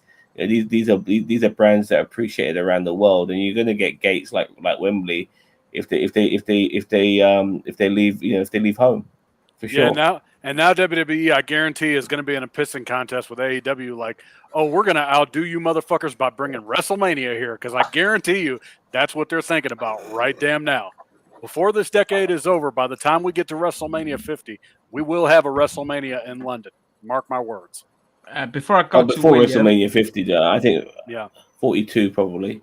Yeah, before I go to William, Muhammad Al Fayed, father of Dodi Fayed, dead at 94. I thought he was already dead. I thought Muhammad Al Fayed died years ago. Do you remember Muhammad Al Fayed died ages ago? No, hold on, no, this cannot be right. He died ages ago, dude. That's what I thought. I know his son died, obviously, the car crash, blah blah blah. No, it's confirmed. He has only just died. He's only just died today. Oh, shit! Within the last hour, it's just been announced he's died at the age of 94. What the fuck? Al Fayed is a goddamn legend. Legend. Like, he's that guy was hilarious, man. He was a fruitcake. He was quite a nasty man as well. I mean, if you want a good laugh, he was touching up his female staff and all of that, man. He was not a good guy. Yeah, I highly suggest you get the next issue of Private Eye when it comes out. Now that this news has come out, because of all the shit that he tried with Ian Hislop. Oh yeah, that's right. Yeah. Oh, keep an eye on that. Yeah, he is a bit like the Iron Sheik of business.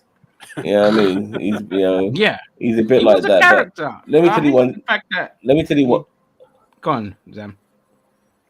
I'm not. I don't do conspiracy theories but one. I'm not part of the conspiracy theories about 9/11 or any of this shit or frogs turning gay or any of that bollocks. The only conspiracy theory I have is that Princess Diana was murdered. You know, in my opinion, because I mean, for a start, she's in a very secure car. She has a car crash. People crash their cars all the time, and they don't necessarily die. You know, especially somebody like her in the role in the car that she was in, and somehow her driver and her fucking butler survived, but Dodie and her didn't.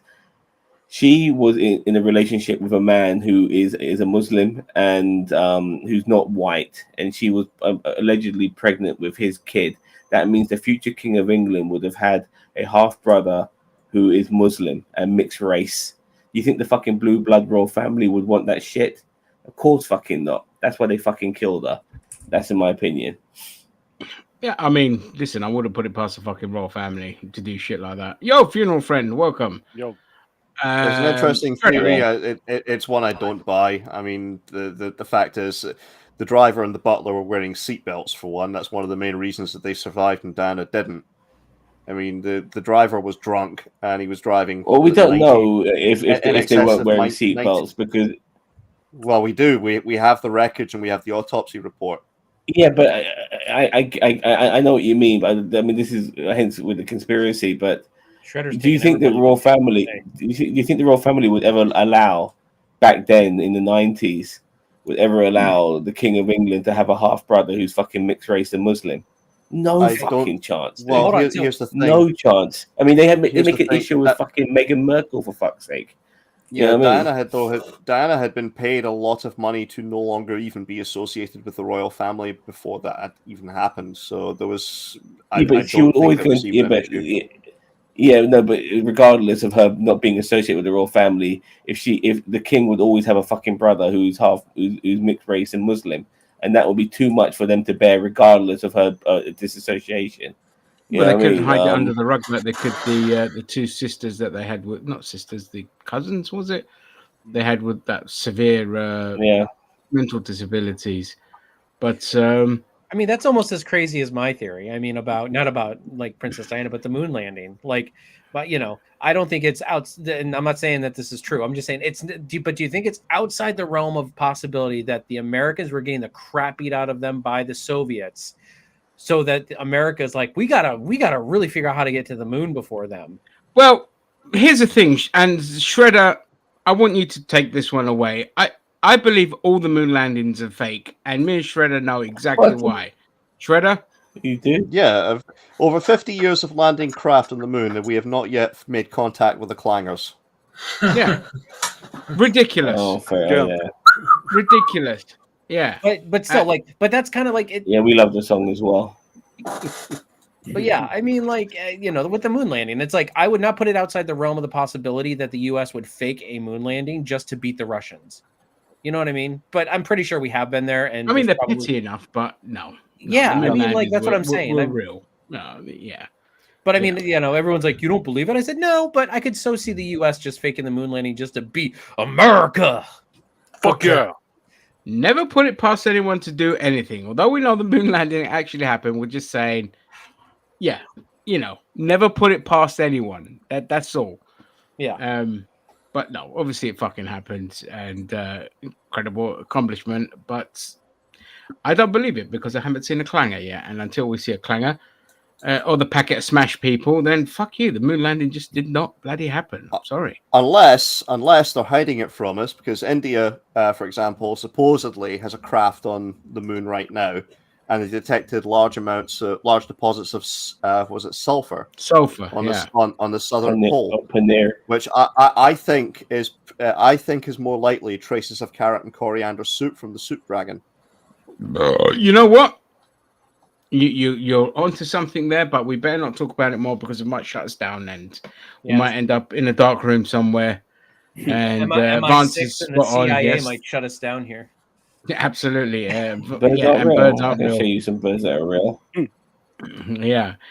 Unless you want to So talk about that, like, okay, so let's go back hint to like, talking can I get about your birds out. AEW All In. I'll be right back. So I don't know how we ended up with the fucking moon landings, but Shredder, your thoughts on the numbers that AEW did? It was And incredible thoughts on- numbers. Look, it's incredible numbers. Nobody can take that away from AEW. Now, do I think this was a blowaway show that really a stadium deserved? No. There was some good matches, but there was some absolute dreck on there as well. And the show in general, the build to the show, it felt like a complete afterthought. You know, there was no thought put into it, where you would have expected if AEW was going to come over and do a show in front of 80,000 people, they would have built this up to be like their WrestleMania. And they would have Yeah, I stacked the was about card to too say, yeah. versus random ass matches that you can. No, but I mean- Some of these matches were just randomly put together a couple weeks in advance. Some of them just felt like, why? Mhm. Just why? I mean, there were so many better options for matches on the card. You know, like, why are you pairing these guys together with each other? But there was some very, very good matches. I'll give credit. I think the MJF Adam Cole match, probably the only match actually had any real build to it, because obviously the program's been going on for a while. That was a phenomenal main event. Yeah. But again, part of me felt some of these matches, it was going to be a case of, oh shit, All Out's coming out next week, and they're just going to do like a fuck job finish to then get to the next pay-per-view. But, you know, I was pleasantly surprised that they didn't. The crowd was on fire. Yeah, They the crowd absolutely showed loved up. it. Yep. Yeah. And that's something you find with the UK shows, which is that, you know, the crowd does not sit on their hands. They're loud, they're vocal, they cheer, they boo, they love every moment of it. Shredder, that guy Rick B mentioned that they were at that event. Do you remember my mate Ray? Yes. Yeah, he was there as well. It just happened to be his birthday the same day as All In, so he got his girlfriend got him tickets. They were kind of in the bleachers to a degree, but he was also there. I'll go to Gaz and then I'll come to me. Gaz, go ahead. Well, by what Shredder was saying, there were some really good matches, but there was also some matches that were like, why is this here? Like, for example, the Stadium Stampede match may be in contention for my worst match of the year. Actually, no, it is one of my worst. It is my worst match of the year. The fact, I mean, to be honest with you, I know I'm a bigger fan of Moxley than you are, but what the fuck did he decide to have do a bump with flaming skewers coming out of his head? Like, one bad bump is that one of those going into his brain? Reasons, motherfucker. That's why. It's because it goes on in Japanese death matches, so he's decided he wants to bring it to the US and now to the UK. Yeah. Yes. It the was hard watching that match. The Golden Elite versus whatever it was, that was just so many moves, just done so much. He was like, you just got so bored by the end. I mean, like, there's a so when Sam was watching it live, and to the point that he was nearly falling asleep, and we had to join it because, yeah. Bossman, I agree with you regarding that death match stampede shit. Like, after a while, I stopped enjoying the match. I was just hoping that these motherfuckers would come out without killing themselves or permanently injuring themselves, you know, and maybe have to retire from wrestling. Because that's the sort of vibe I was getting off that match, and it stopped me from enjoying it for what it was, as a spectacle it was, you know. Regarding that boring match, the Kenny Omega match was a real clusterfuck. As far as I was concerned, my God, it was an absolute mess. I had no idea what the fuck was going on. It was all over the place. And the Young Bucks matches, even though it was very exciting, 5 too many false finishes. Like, you give somebody a spike pile driver, that's it. Mm-hmm. You know what I mean? If nobody breaks up the count, that should be it. You know what I mean? You know, the only way you don't kick out of like double team finishes, in my opinion, not too often, but they were doing it all the fucking time, and that in a way cheapens double team finishes that people can kick out of them all the fucking time. I didn't like that. You know, you get finished by 2 people, that's it should be over. You know what I mean? Yeah. You mentioned that the Golden Elite match. I mean, how often during that match did you hear Jim Ross actually say the referee's got to get control? You know, one man in the ring at a Yeah. time, Yeah. because the referee wasn't doing his Yeah. fucking job. Yeah, it was like, y'all go. Yeah. Go You ahead. might as well just make it a tornado tag. Hmm.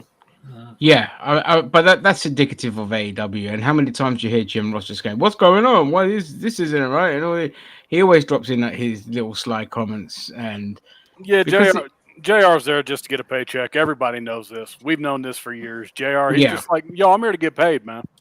yeah, him and Shivani just Yeah, don't but give a fuck. I They're just give him not credit invested. for like noticing like like things just not panning out the way it should do. You know, like there's nothing worse than seeing a referee just allowing constant double teams all the fucking time, and and not just ignoring tags or whatever. And like I said, watching the AEW pay-per-view made me appreciate what the WWE does, because there were so many things that WWE does that makes wrestling more enjoyable than what AEW was doing. And I can't believe I actually am saying that, because I've been a massive critic of the WWE forever. I really have. Yeah, I get. Yeah, I get what you mean. So I want to talk about well, firstly, you're never going to hear the end of it now. Anytime WWE farts a ticket sale, they're going to be talking about it Yep. non-stop. I mean, the minute AEW mentioned All In at Wembley, and the minute they did the pre-sale of 50,000, WWE has not shut the fuck up about ticket sales and all this kind of shit. And it's just sad. It's cringe. So yes, they're going to try and one up them, but them trying to one up them just means that fans win. Because if we get big more WWE events over here that fans want to attend to, it's great for the fans. So competition actually doing its thing and being competition is great for the fans. I 100% agree with Shredder. My issue was is that they announced Wembley, they got the pre-sale tickets, but they did not build the show up to something amazing. It just felt like a bog standard pay-per-view. It didn't feel like the build to it. And I know there are a lot of circumstances because they wanted to do with Bryan Danielson and Jamie Hayter and Pac and all this kind of stuff. They wanted them to kind of be front and center of a lot of things. But then, you got to be prepared for the worst. And the way they cobbled the matches together and all this it was just very unprofessionally done. And you get to the event. Now, fair enough, there were some good matches. I'll talk about those in a minute. But the production value was abysmal. The stadium setup was not great either. The cameras missed shots all the fucking time. Yeah, awful. Just fucking, the editing was awful. The directing was awful. Sorry, not the editing. The directing was awful. And it was just... Did they take lessons from... They're worse. It was worse. Fucking worse. It was like these are light levels of fucking editing. It's like here. It's like I wasn't sure what was supposed to even concentrate on. It's like this we're not wrestling. I don't know why you would think we're wrestling, because we have wrestlers in wrestling boots and wrestling tights and a wrestling ring. There is nothing worse than only having shitty fucking Budweiser at an event. I don't even like beer, but even I still think that's a crime. I want to go back to Rick B's comment about the moon landing. He says, "I was there and it was a great atmosphere."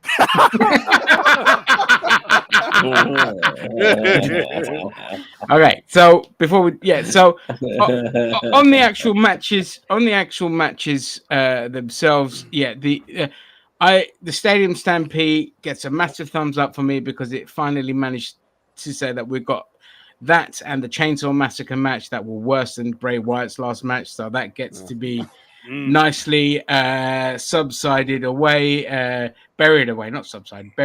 there, because no one's going to remember that. Thankfully, they're just going to remember this fucking Stadium Stampede.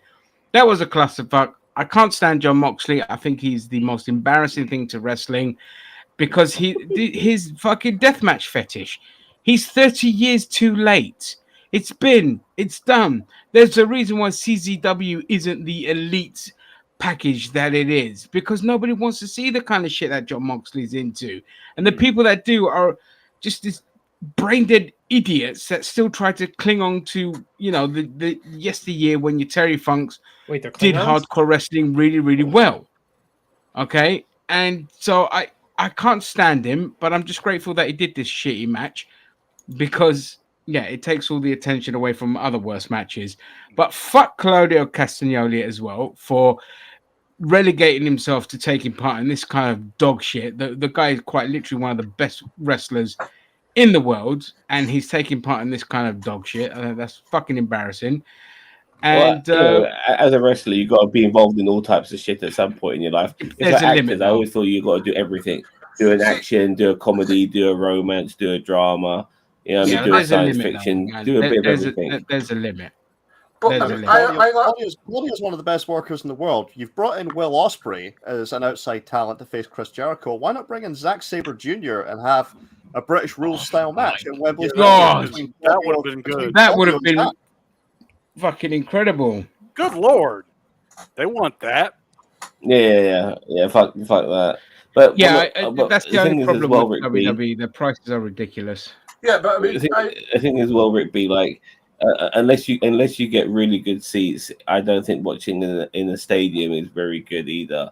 I think wrestling is much more enjoyable in arenas, where everyone's got a better chance to see what's going on. But when you have it in a fucking stadium and you got people so far up in the seats that the bloody canopy above the ring is blocking their view of the fucking ring, exactly. and Big even then you pillars and can't a see shit what's canopy, going on yeah. because they look like tiny little fucking pixels from that far up.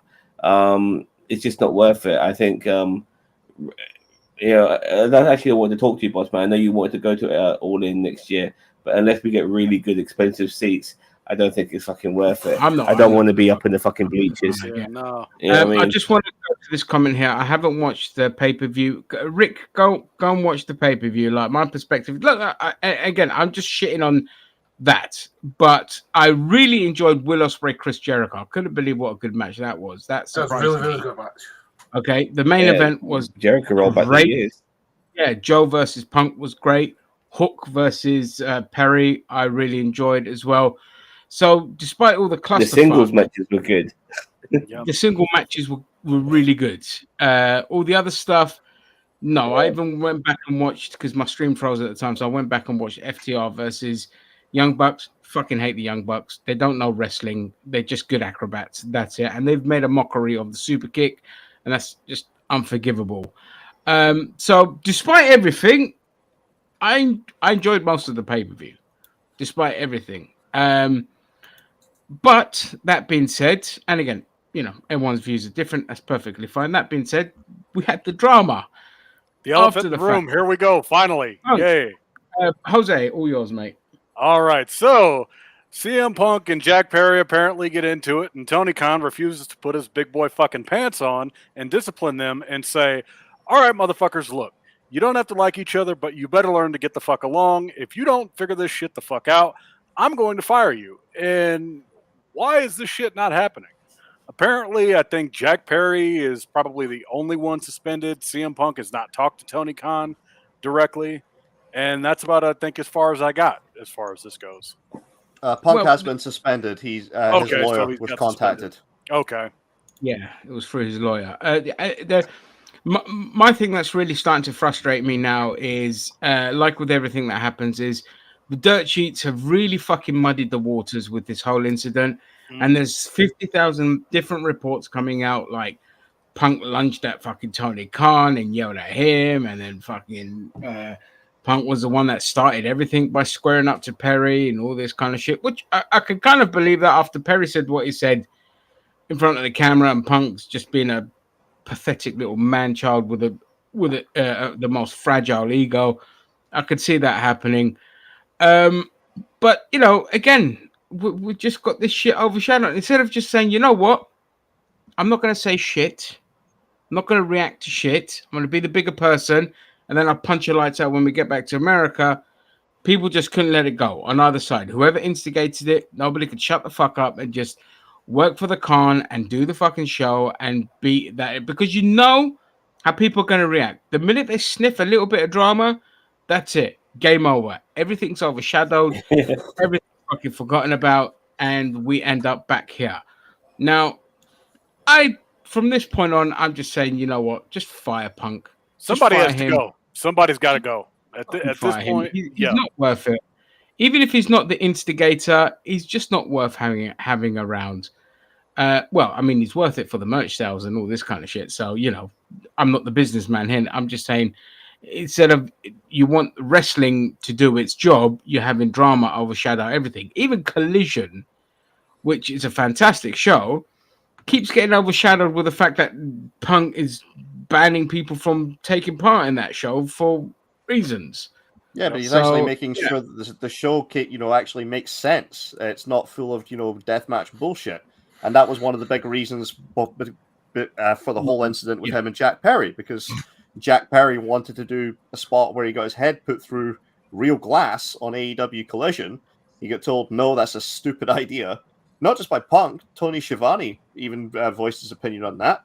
And Schiavone should know he was there when Goldberg put his hand through the glass and nearly bled to death. Yep. Yeah, I mean, you know, but it's just, what do you do with it? I mean, what are your guys' thoughts? Do you fire Punk? Do you keep him? Discipline other people? I'd potentially fire Perry. I would certainly have suspended him. Perry. Yeah. I don't know. If I'm Tony, I'm putting my big boy pants on, dude. It's like, come on, because it all starts with Tony Khan. Tony, man the fuck up, dude. Seriously. That's my thoughts, at least, first of The all. best part is supposedly Tony Khan witnessed it. Yeah. Yeah. Well, this is why you get somebody who's in charge of talent, who, like, I don't know, you can't be Jim Ross at this time of his life, but somebody who has tenure and is appreciated by the wrestlers. So somebody like, I don't know, a Sting or somebody, and to say, look, if you do this, you are going to be fired. And look, Jack Perry should be fired, because at the end of the day, he instigated this shit just because Punk said to him, don't do that. It will be not very good for you. But more than him doing it, and then Perry's the one who instigated it. Now the thing is, Punk ended it. Why should Punk get fired? And I don't get it. It's like I'm on the street. Somebody, some flaming BMP arsehole charges at me for a fight. I knock him out, and then I get arrested for it. It's like, no, the guy was being a vindictive, violent arsehole, and I knocked him out. The thing is that Punk didn't do anything wrong. Now, you should say to Punk, look, this is what we need to do. This is what I need to do. If this happens again, this is going to be the procedure. You need to put the rules down. You need to, as Jose just said, man up. Well, I mean, look, personally, I don't really know much about the ins and outs and all the drama and all of that, but I've always found Punk very endearing for me personally. Some of the things that he's done in the past, way back when he told John Cena that he's kissing Vince McMahon's ass, and he mentioned about the bullying campaign, and his mic got cut after that. He's warmed my heart a lot ever since then. He always feels like this guy fighting against authority. Now I do feel that he is the authority now more than anything. That he is running the shit that he desperately wanted to, and things are a little bit different. But I think there's these other people like you guys mentioned need to know their place to a degree, and in that particular case, yeah. Well, there's two things I want to bring up. One is, how many times have we heard about fights in the locker room previously and big companies? We're talking WCW, the WWF, and nobody got fired. It was a case of, okay, well, they had the fight.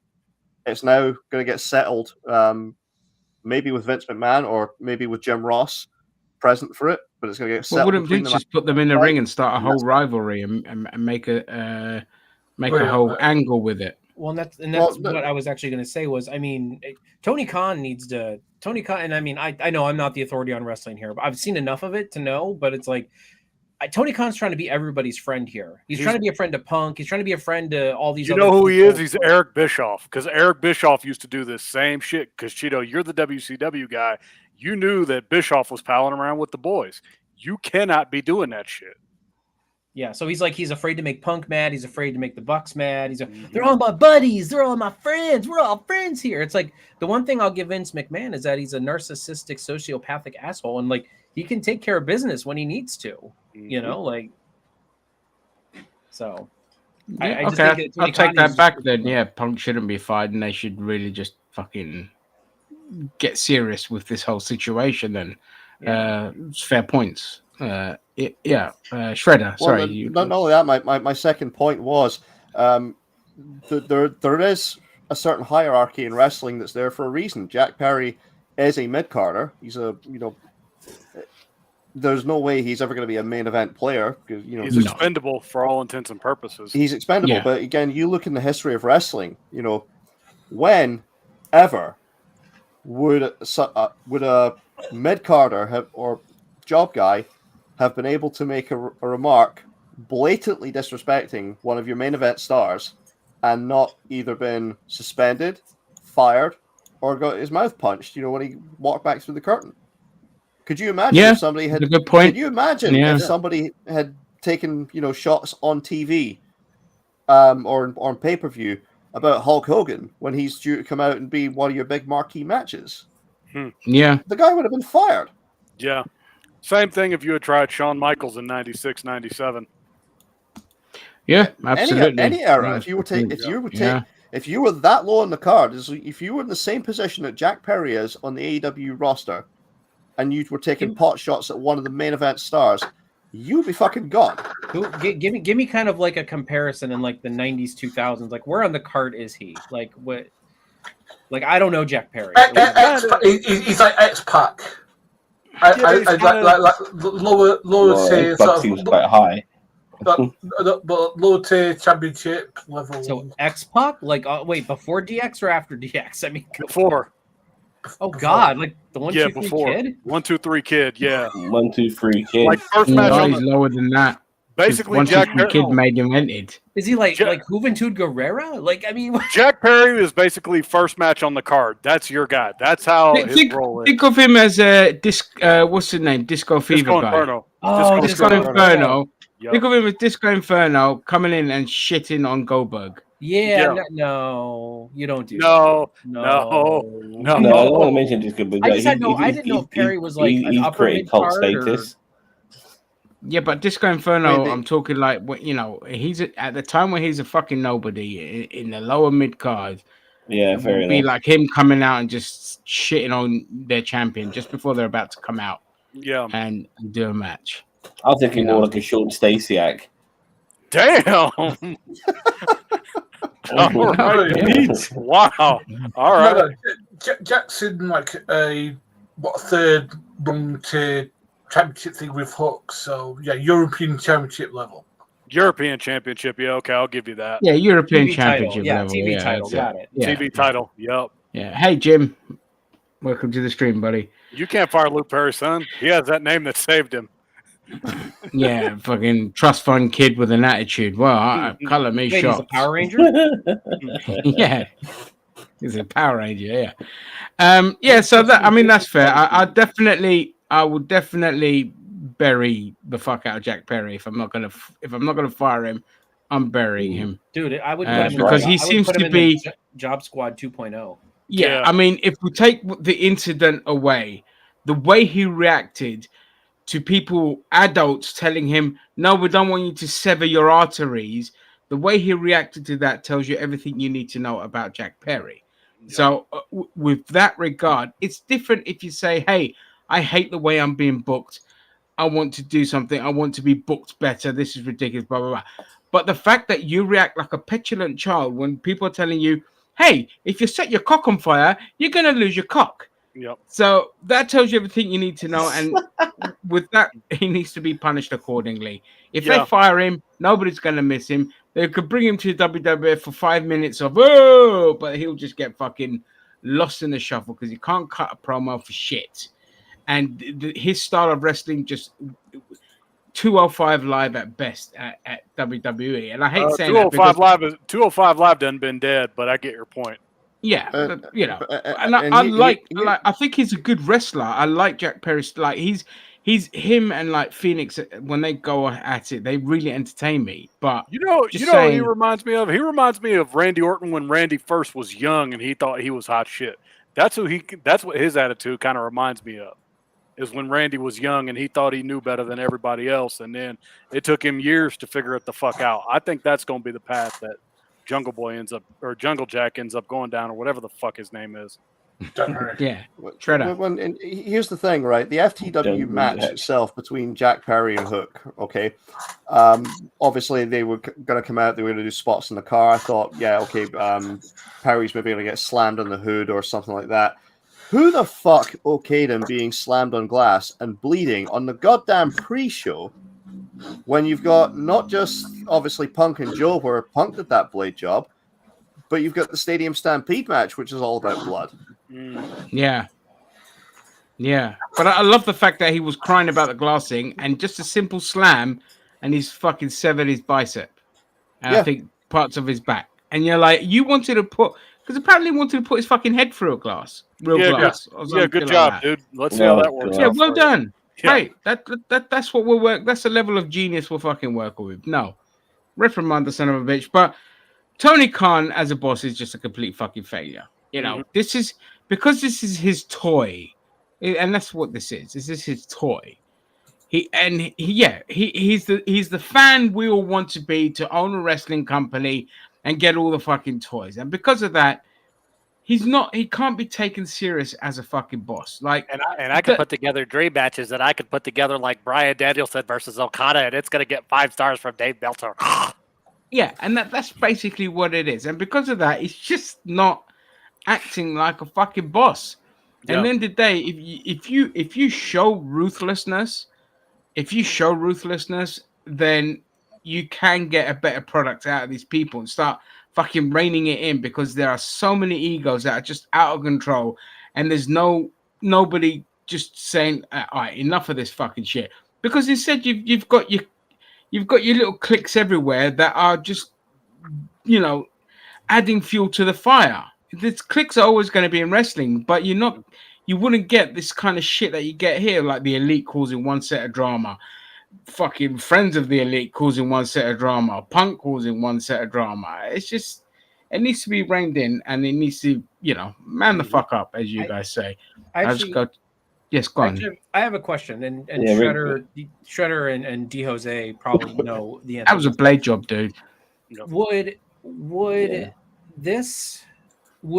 this be like it was back in the Attitude Era or the Monday Night Wars if the internet was as prominent as it was back then? Like, would all of this type of stuff, like, would it seem like this kind of stuff was also going on if like the internet was huge back in the 90s and early 2000s too?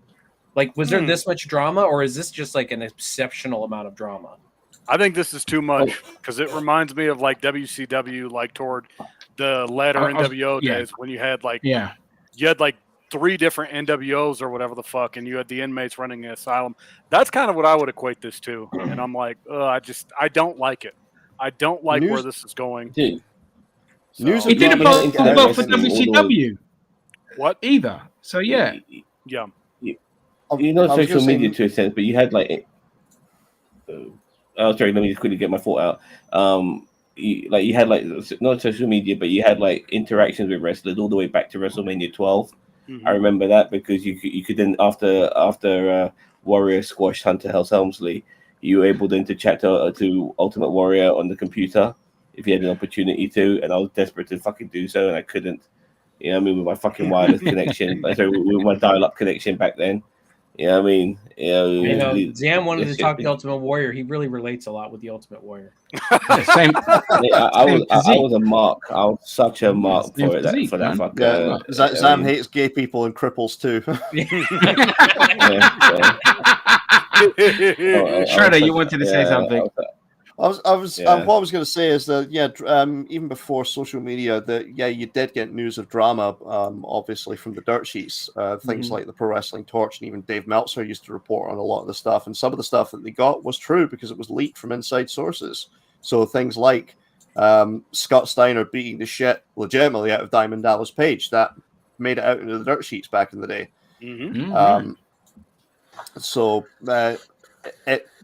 I would say there's probably a lot more prevalence now because there's a lot more access to what goes on behind the curtains, and that's pretty much like what happens with everything. I mean, look at when we hear about drama going on behind the scenes of any movie or TV show. Typically it's all over the internet.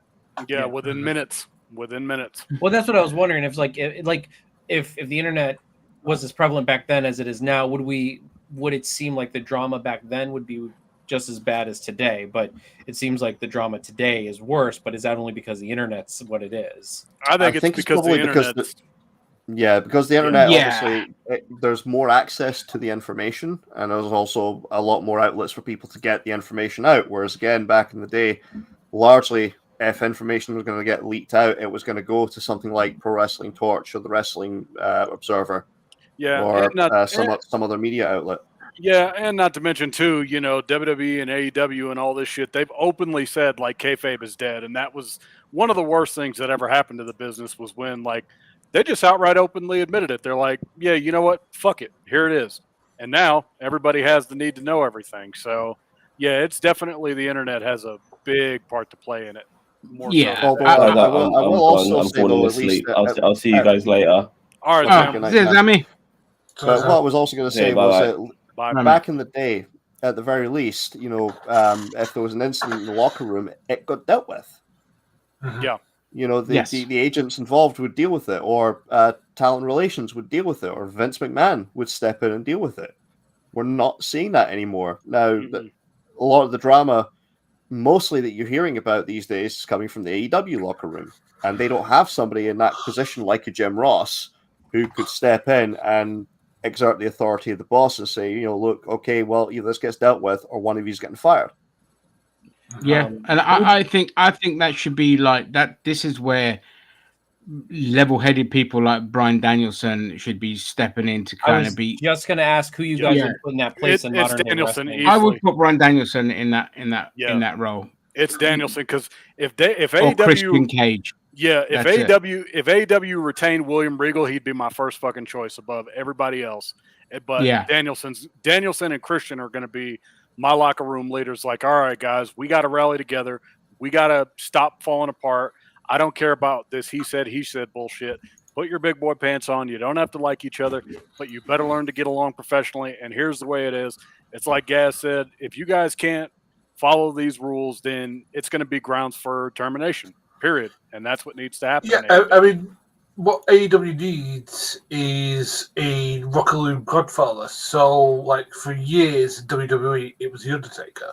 Mm-hmm. And I don't know if anybody in the AEW locker room has that kind of stature. Maybe Sting does, but I don't know if he want to do it. No, I would say Danielson and Christian Cage are two great picks for that. I mean, they've got stature. Arn Anderson, the Shredder said as well. Yeah, Arn Anderson's a great. I mean, he's getting up there in age, but I mean, he's still got the standing to, he's the kind of person that you would basically want to say to the boys, "Hey, knock this shit off, or one of you's going home for good." Yeah. Oh yeah, definitely Arn Anderson for that one. Yeah.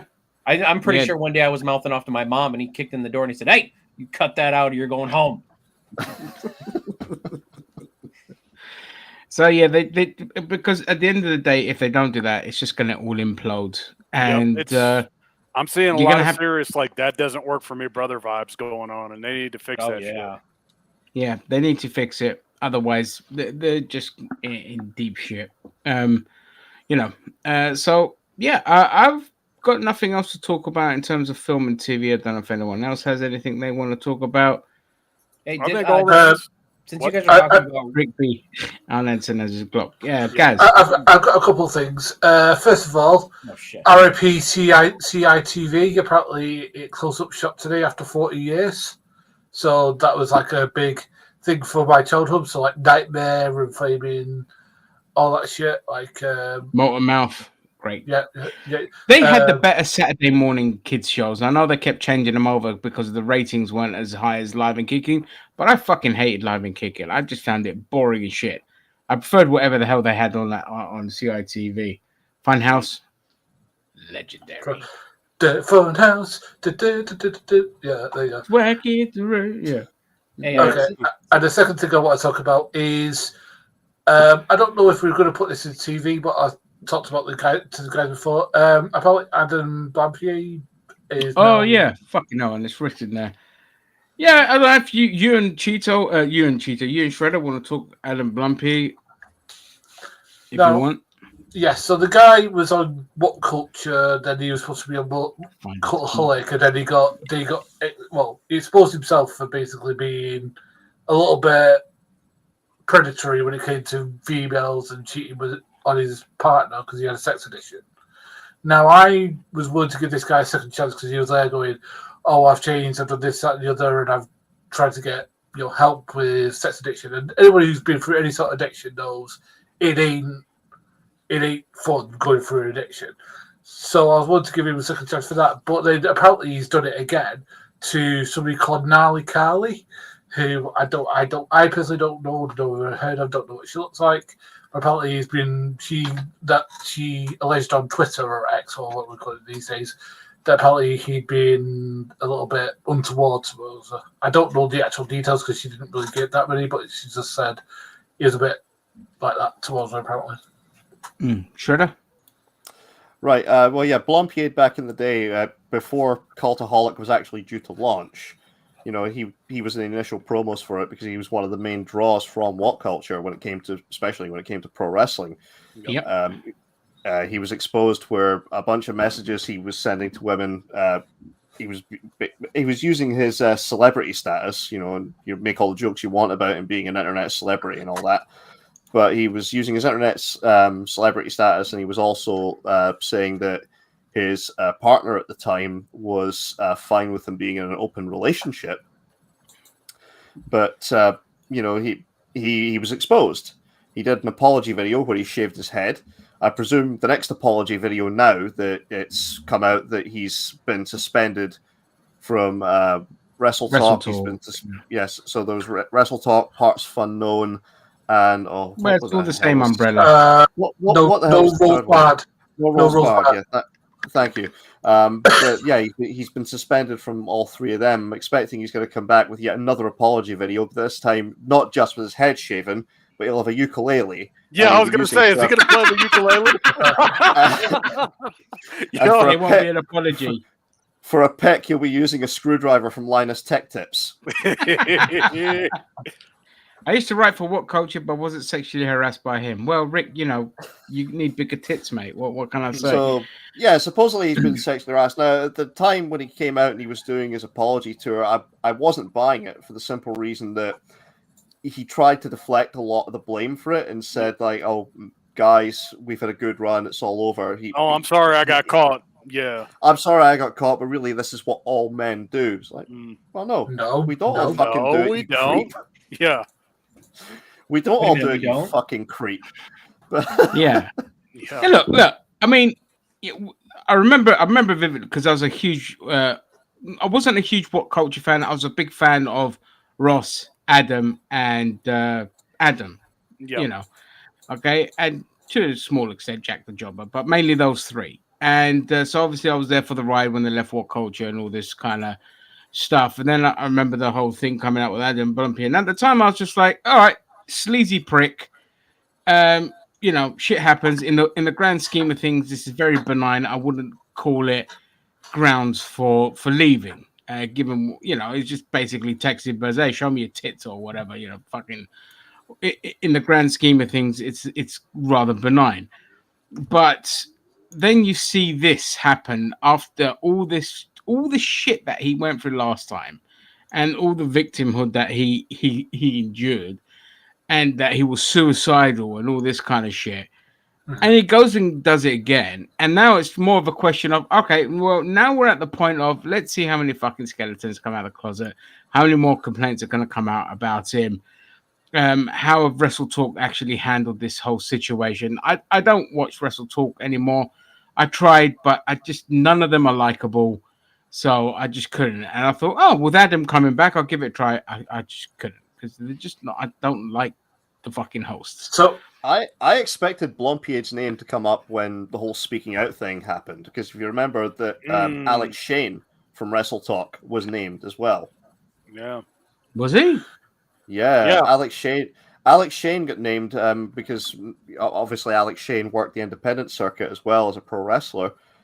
But one of the things that was brought up was they apparently had a wall of pictures that he'd taken with women he'd slept with that he would show off to the boys. It was called supposedly he was calling it the Wall of Shame. Oh, for fuck's sake. Oh, dear Oh, God. Okay. So Well. yeah, so to answer your question there, Paddy, basically what happened was the Wrestle Talk people have put on Patreon basically for free a statement about what they're doing, that they're investigating the claims and stuff like that, and they're going to do some like fact finding stuff about it. They said they're going to do an update once that's been complete. So what they actually do, but they said that he's suspended for the time being. Yeah, Yeah, I mean, he's that's suspended pending investigation. yeah, it's standard protocol. You can't fire them. You have to suspend first. You have to investigate, gather all the facts, because at the end of the day, you don't want to get sued as well. Yeah. It's as simple as that. So you have to gather all the facts, make sure everything's right, and then act accordingly. We don't know to what extent. Like, I know Rick obviously made this dumb comment here, which people are more sensitive now. No, they're just more assertive in their boundaries more than anything.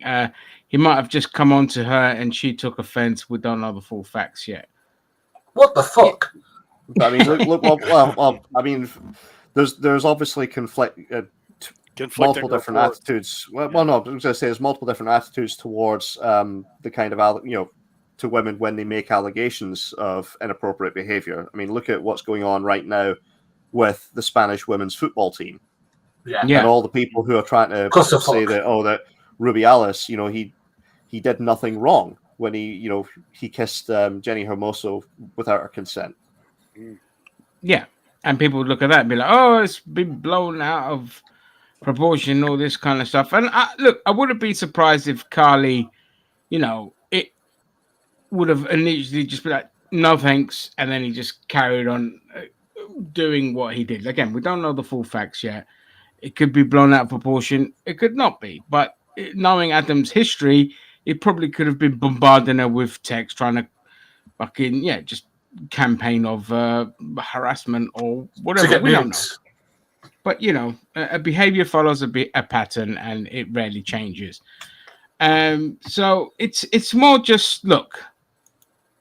People need to be better educated, and I say this a million times. And with celebrities, I'm always fucking surprised with this one, because as silly as this sounds, when you're in the spotlight, you have to behave with certain decorum just for the fact of self-preservation. And I know that's a very selfish thing way of saying it, but understand that everything you do is going to be scrutinized. And one misstep, you're fucked.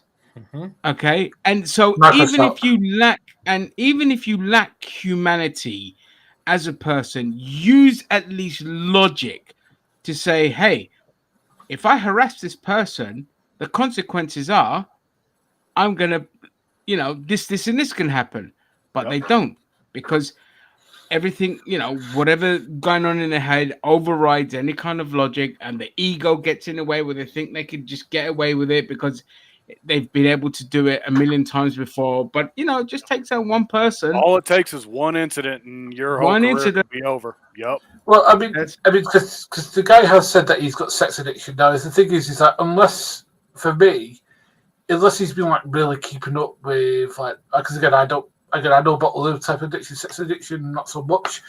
It's like unless the guy's been really keeping up with stuff, it might have just been like he fell back into old ways. And the thing is that that's when you've got to say, look, mate, you need to get serious help, because the thing is, this is going to escalate, and this is that people don't understand. It's not going to stay at the same level. It's going to escalate from where he is, because he's going to test boundaries, and that's the messed up part of it, sort of thing. Yeah. Listen, Ginger's just upset that I keep sending him all of those dick pictures. So. I'm always upset with all this kind of stuff. Cheeto, the reason he's upset is because it's not actually your dick that you're sending in the pictures. Well, I mean, I can't send him mine. He might get disappointed. I mean, come on. Yeah, it's the fact that you catfish me or cockfish me. That's what upsets me the most. I won't stand for it. But anyway, yeah, I'm just saying, look, if you're in the spotlight, fucking be careful.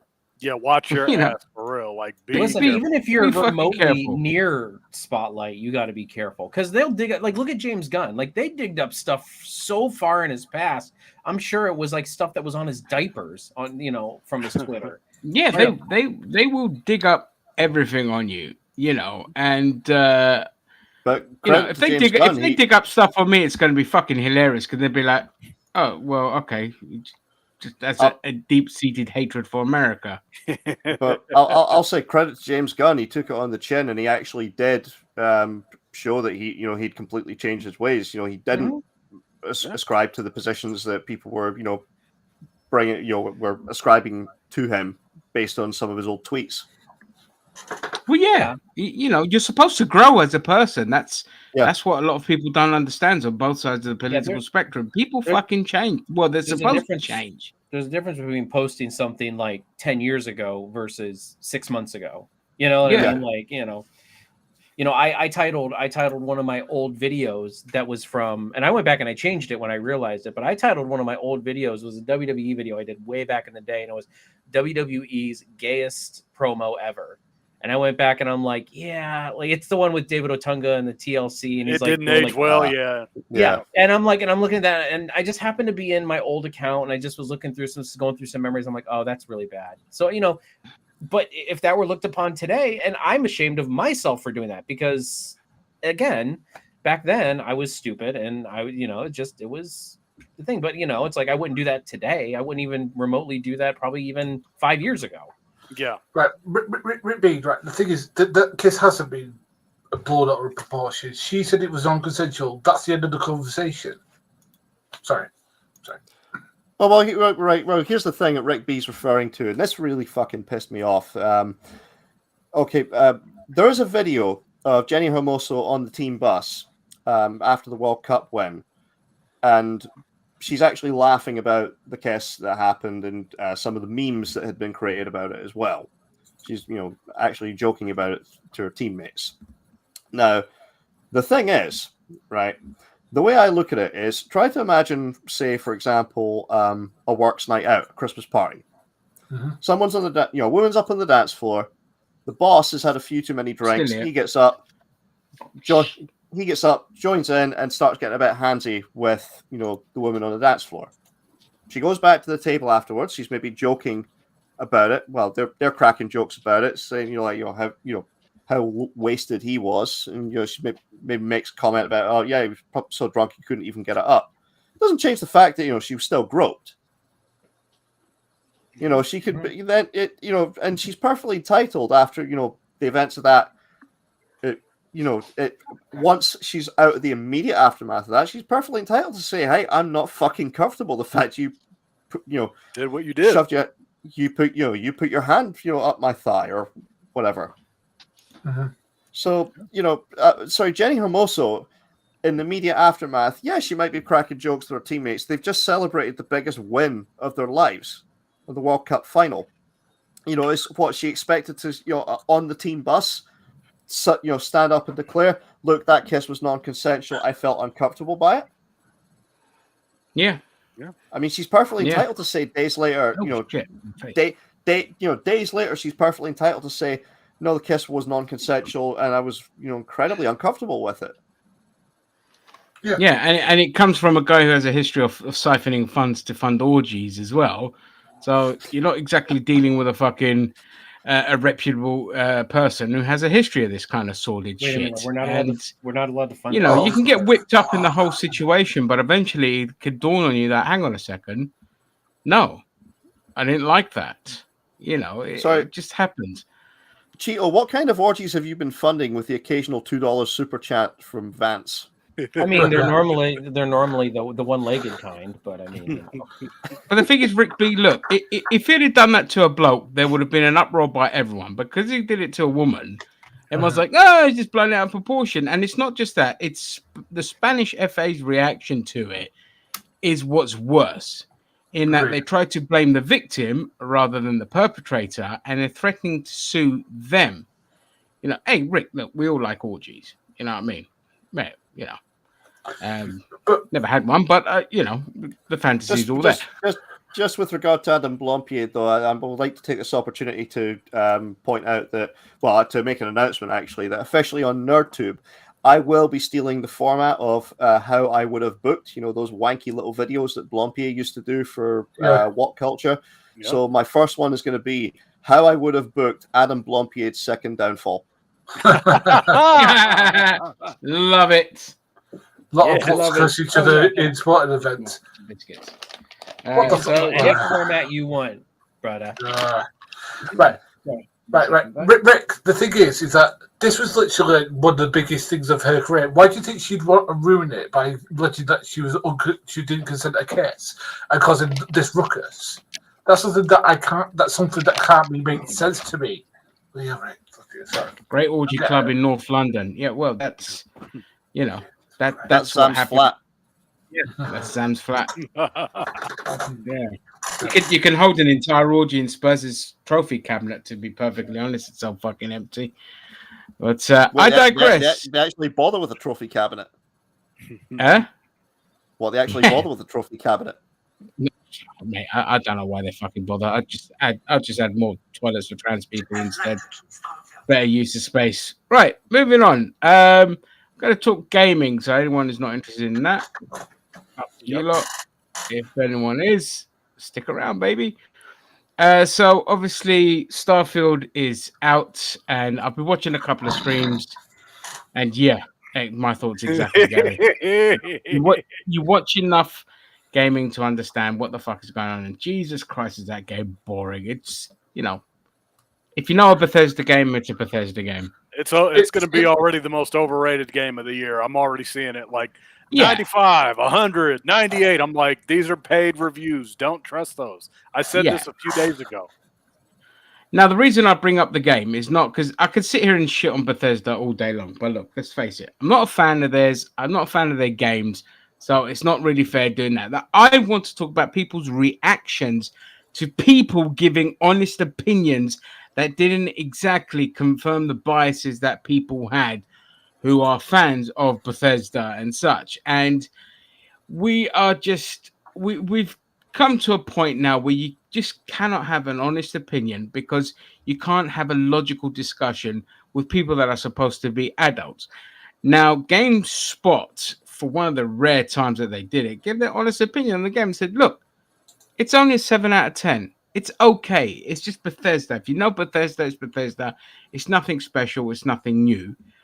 And a lot of it's very barren. There's not a lot to do and all this kind of shit. And people lost their fucking minds. A woman gave her honest opinion about... In fact, she didn't even give an opinion. She showcased something that the game... an issue with the game in when you get to a planet... You're not even moving around. You're just stuck in one singular position. You can't do anything, and it's very disappointing and all this. And people jump to her, calling her a hoe, calling her this and that. Fucking, she doesn't know what she's talking about because she's a woman and all this kind of shit. It's just like, you're supposed to be a fucking grown adult. Like, how far up your own ass are you? Like, how much of a cultist are you? I mean, I'm pretty far not, on my own ass. Yeah, just respect for other people's opinions. Not everyone has to fucking kiss your ass. I'm looking forward to playing it. Got it pre-installed. I usually enjoy Bethesda games. Yeah, and if you like it, that's your thing. If you like it, that's great. And you know what? Please make a post on Fanboy Rage page giving us your opinion on it. Because if you're a fan, better coming from a fan. And he doesn't follow you on there. He but if you do, follow Nerd Nation. Yeah, sorry. On Facebook. No, go on, guys. I was gonna say, yeah. You posted a 2-hour playthrough, or 2 hours of gameplay. I've got to say, the planets are so barren. Fully I've been to flaming beaches that have had radiation flaming warnings that have had more populace than that. I mean, it's ridiculous. It's like these are supposed to be teeming with life and stuff like that. It's like, I know that probably the engine can't cope with it, but the help us as a grow. It's like this is why Obsidian are so much better than they are, because they actually do stories and stuff. But Bethesda only survived by the fact that they have a crazy fan base. Yeah, it's the same with Blizzard as well. It's just fucking insane that they. Well, but you know, it's again, I've got to put my biases out to one side because if people like the particular style of game that Bethesda do, and they don't care that it's still stuck in the past in terms of how it runs and all of that, who are we to argue with that? You know, that's what they like. There's people like Cheeto fucking likes turn-based combat for fuck's sake, and that's I like do. 30 years out of date. You know what I mean? Yeah. So all I'm saying is it's not about the game, it's about people's reaction to other people's reaction to the game.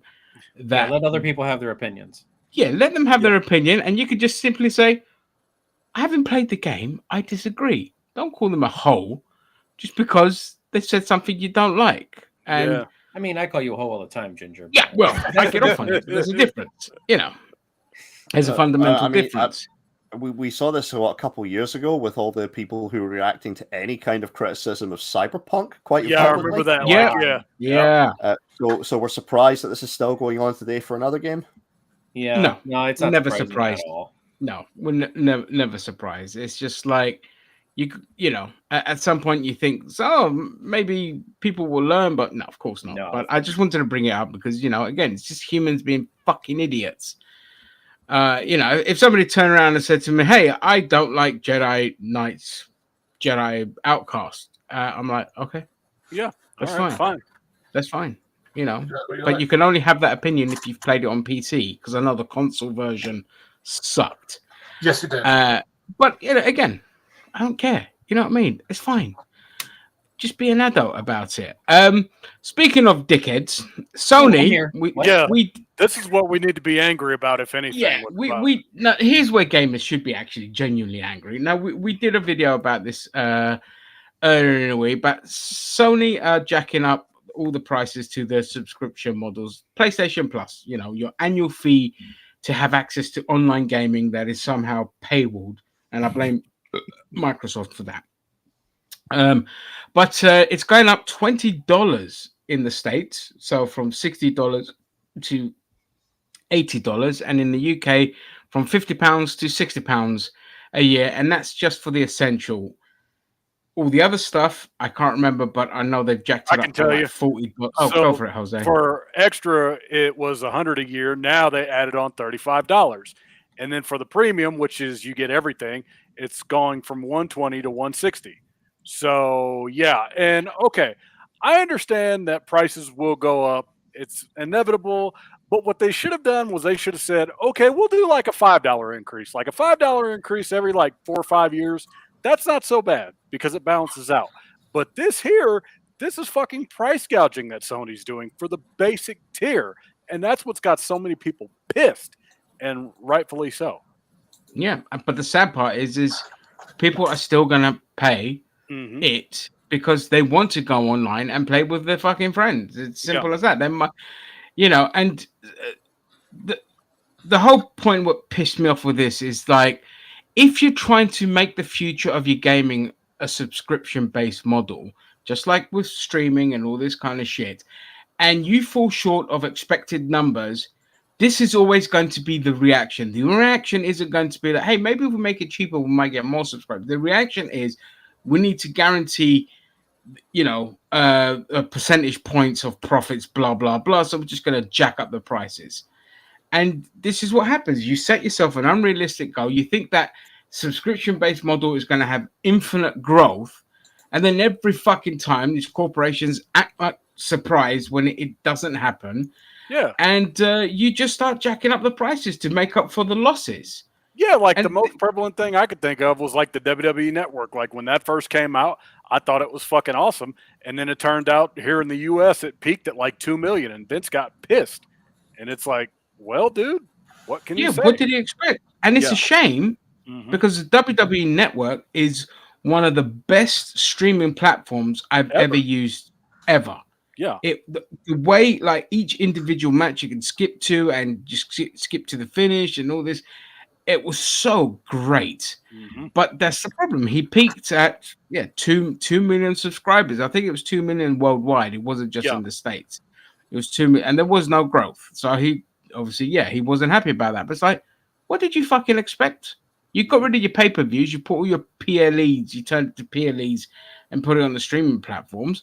Of course, but even like your Disney Pluses and your Amazons and your Netflixes and all that. What happened is the infinite growth didn't happen, and now they've just jacked up their prices to the point where it's just like, well, there's no fucking point in having you. And because of that, these platforms, instead of licensing out their product, which would have guaranteed them a return on investment, try to just jump in on the streaming game and just put their own catalog on a streaming platform. But that kind of defeats the purpose for us as a consumer. Because like, well, I'm just going to go to Paramount for the Star Trek stuff and South Park. And then I have to go to fucking Netflix for all the Stranger Things and all this. Then I have to go to fucking NBC for all the like their stuff. And it's just HBO for their stuff. Yeah, exactly. Oh my God, he might commit suicide. Jesus Christ. That might get a family. Yeah, that might get a family, damn it. Yeah, I think somebody calculated if you had all the streaming services, how much it would cost. I think it was something stupid like if you had all of them, it would cost you like 200 quid. Yeah, and that's cable. That's basic. That's cable. That's like, cable prices, and that's per month, not a year. Yeah, it's like Sky. Even you have the premium package, doesn't cost you that. Like the premium package costs you like 50 quid. Yeah, well, that's ridiculous. Yeah, but that's why they're not growing, because people are now like, well, what the fuck am I going to do? Why am I going to have 20? I'm not going to own 20 different things. And piracy is back on the rise again. The whole point of streaming was to curb piracy. Shredder, did you say something? No, I agree with you there. Yeah. But now piracy is on the rise again because people are like, I can't fucking afford this. My rent has gone up exponentially. I can't afford to eat. Mm-hmm. And I'm not going to sit there and waste money on a fucking streaming platform. Like, I'm just not going to do it. And so, everything has a fucking thing. And if you keep jacking up your prices, people just can't afford. Like, my whole shtick was, yes, I'm going to get a PlayStation 5 over the Christmas period. Because why not? It's the price has dropped and blah, blah, blah. But now I'm sitting there going, well, if I get PlayStation Plus, it's going to cost me an extra 60 quid instead of the 50 quid for a whole year just to play online with my friends. I'm like, oh, fuck that. You know what? I'm just going to stick to my laptop, which plays games. So ergo, fuck PlayStation 5. So, these decisions have consequences. And, I wish more people would boycott, but they just don't. Jim Ryan is a fucking moron. Like, dude, you kill the Japan studio, you do all this shit. Ugh, man. Yeah, since they moved, since the hostile takeover of the American wing of Sony, PlayStation, they've just made these stupid decisions, and just like, it's just fucking frustrating. And speaking of companies making stupid decisions, we move on to BioWare. Everyone knows the legend that is BioWare. They gave us the phenomenal Dragon Age games. Oh, God, what did they do? And, well, of course, what happens with everything that EA is doing, you gut the company and you used to expect the same results. So BioWare, basically, they've just laid off their most senior staff. Some of the legends that help write all your beloved Dragon Age games and all this kind of shit. And they've got a Dragon Age game coming out around the corner, and they're firing their most senior staff, a game that's been through the ringer. And, we're just at the point now where basically EA are just cutting costs for maximize profit, blah, blah, blah, and all this kind of shit. And so just like Blizzard, the company you once knew it's not existent. It's just a name. Yep. It's just a name. And, it's just sad to see, but it's inevitable. And I hope those people fuck off to another company and do something amazing and actually do their own version of Dragon Age rather than the bullshit that's going to come out. The inevitable failure that will be the EA version of that. I just want to go to Rick here. I have full Sky, Netflix, Discovery Plus, Fight, Shudder, Xbox Ultimate, BFI Play. Jesus Christ. Yeah, it does add up. Why the fuck do you have Sky for? How much does that all cost you a month? Thank you, guys. I was about to ask that, Rick. How much does that all cost you a month, please? Can you calculate for that that for us and come back? And speaking of companies that now no longer exist, we had Volition, the company that brought us the awesome Saints Row games. I'm a genius. I fucking called it. I fucking told you last year when we reviewed Saints Row, I said within a year they're going to go out of business. I fucking knew this was happening. And that's it. They've been officially shut down. The announcement just came out on LinkedIn, of all places, and it was a great written by somebody from Endeavor, not somebody from Volition. And the writing was on the wall because the company was restructured after the failure that was Saints Row 2022. And now they're officially shut down. So a company that's been around for 30 years, gone. And D. Jose's laugh is just great. What you say, Cheeto? Dude, D. Jose's laugh is like that's some Ted DiBiase level of laughter. Right, so Jose, right, I never played the new Saints Row. What was you don't want to? You don't want to? You don't want to? What was about that game that said they're going to go out of business? Was it just because? Okay, I'll say you the premise. All right, so you're Gen Z, right? And the goal is we have to figure out how to pay for the rent.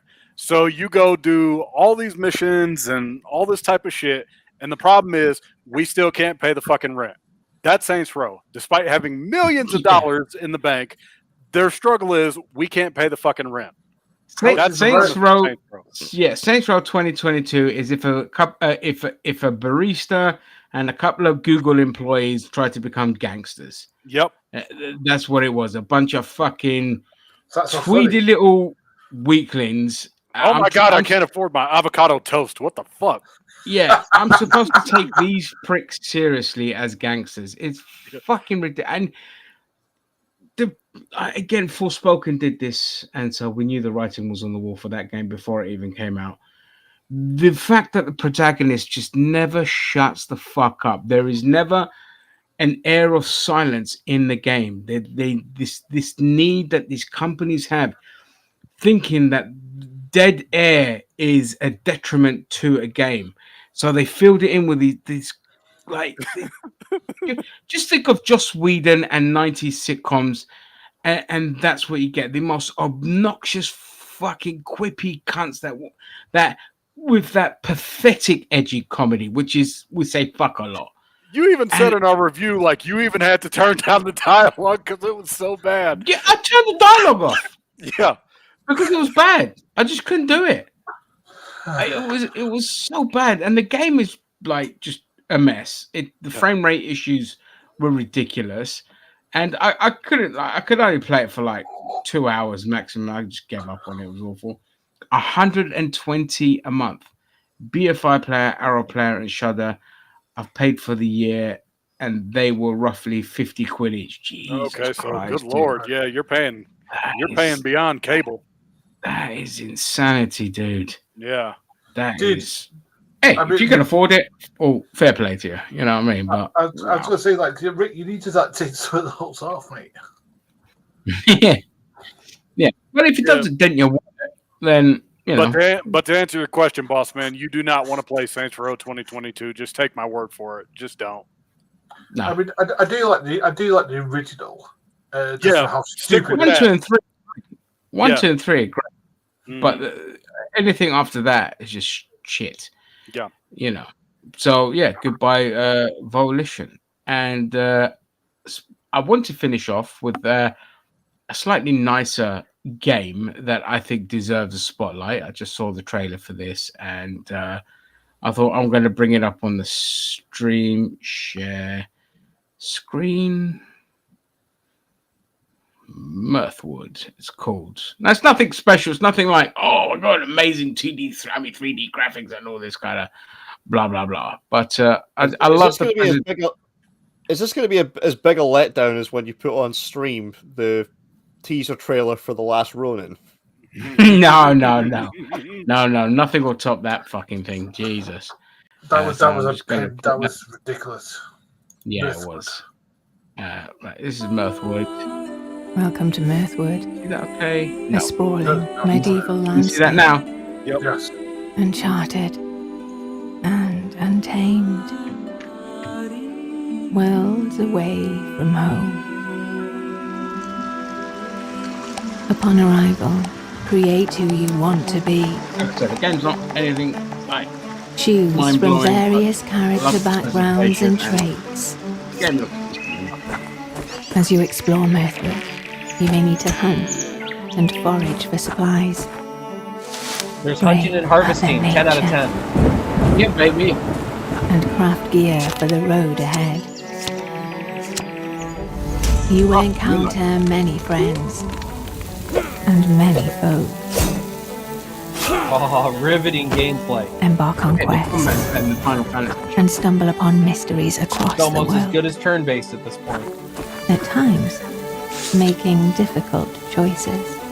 You know what? I would have marked out so Your hard. if this actions was in the a turn-based game will be impactful, like affecting your renown, morality, and even how the inhabitants view and interact with you. Oh, they're giving thoughts and prayers. That's so cute. Should you choose, Yeah. settle down and make a home. Raise animals, Ooh, do I get to boink the cow? Milk the bull, milk the bull.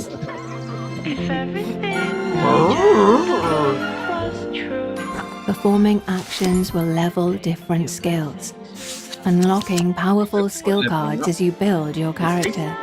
Oh, it's like Pokemon. Get the skill cards. Yeah, mate. Mirthwood is a fully simulated, breathing world where citizens go about their daily lives working to survive. Just like real life. The characters you meet each have unique personalities. Discover their traits and earn loyal companions or sworn enemies. The right attire might help you pull off that joke you've been working on. The world of Mirthwood is waiting for you to carve your path, whether with spade, sword, or silver tongue. What you'll uncover along the way His friends. is anyone's guess. The true adventure is the friends you made along the way. Right.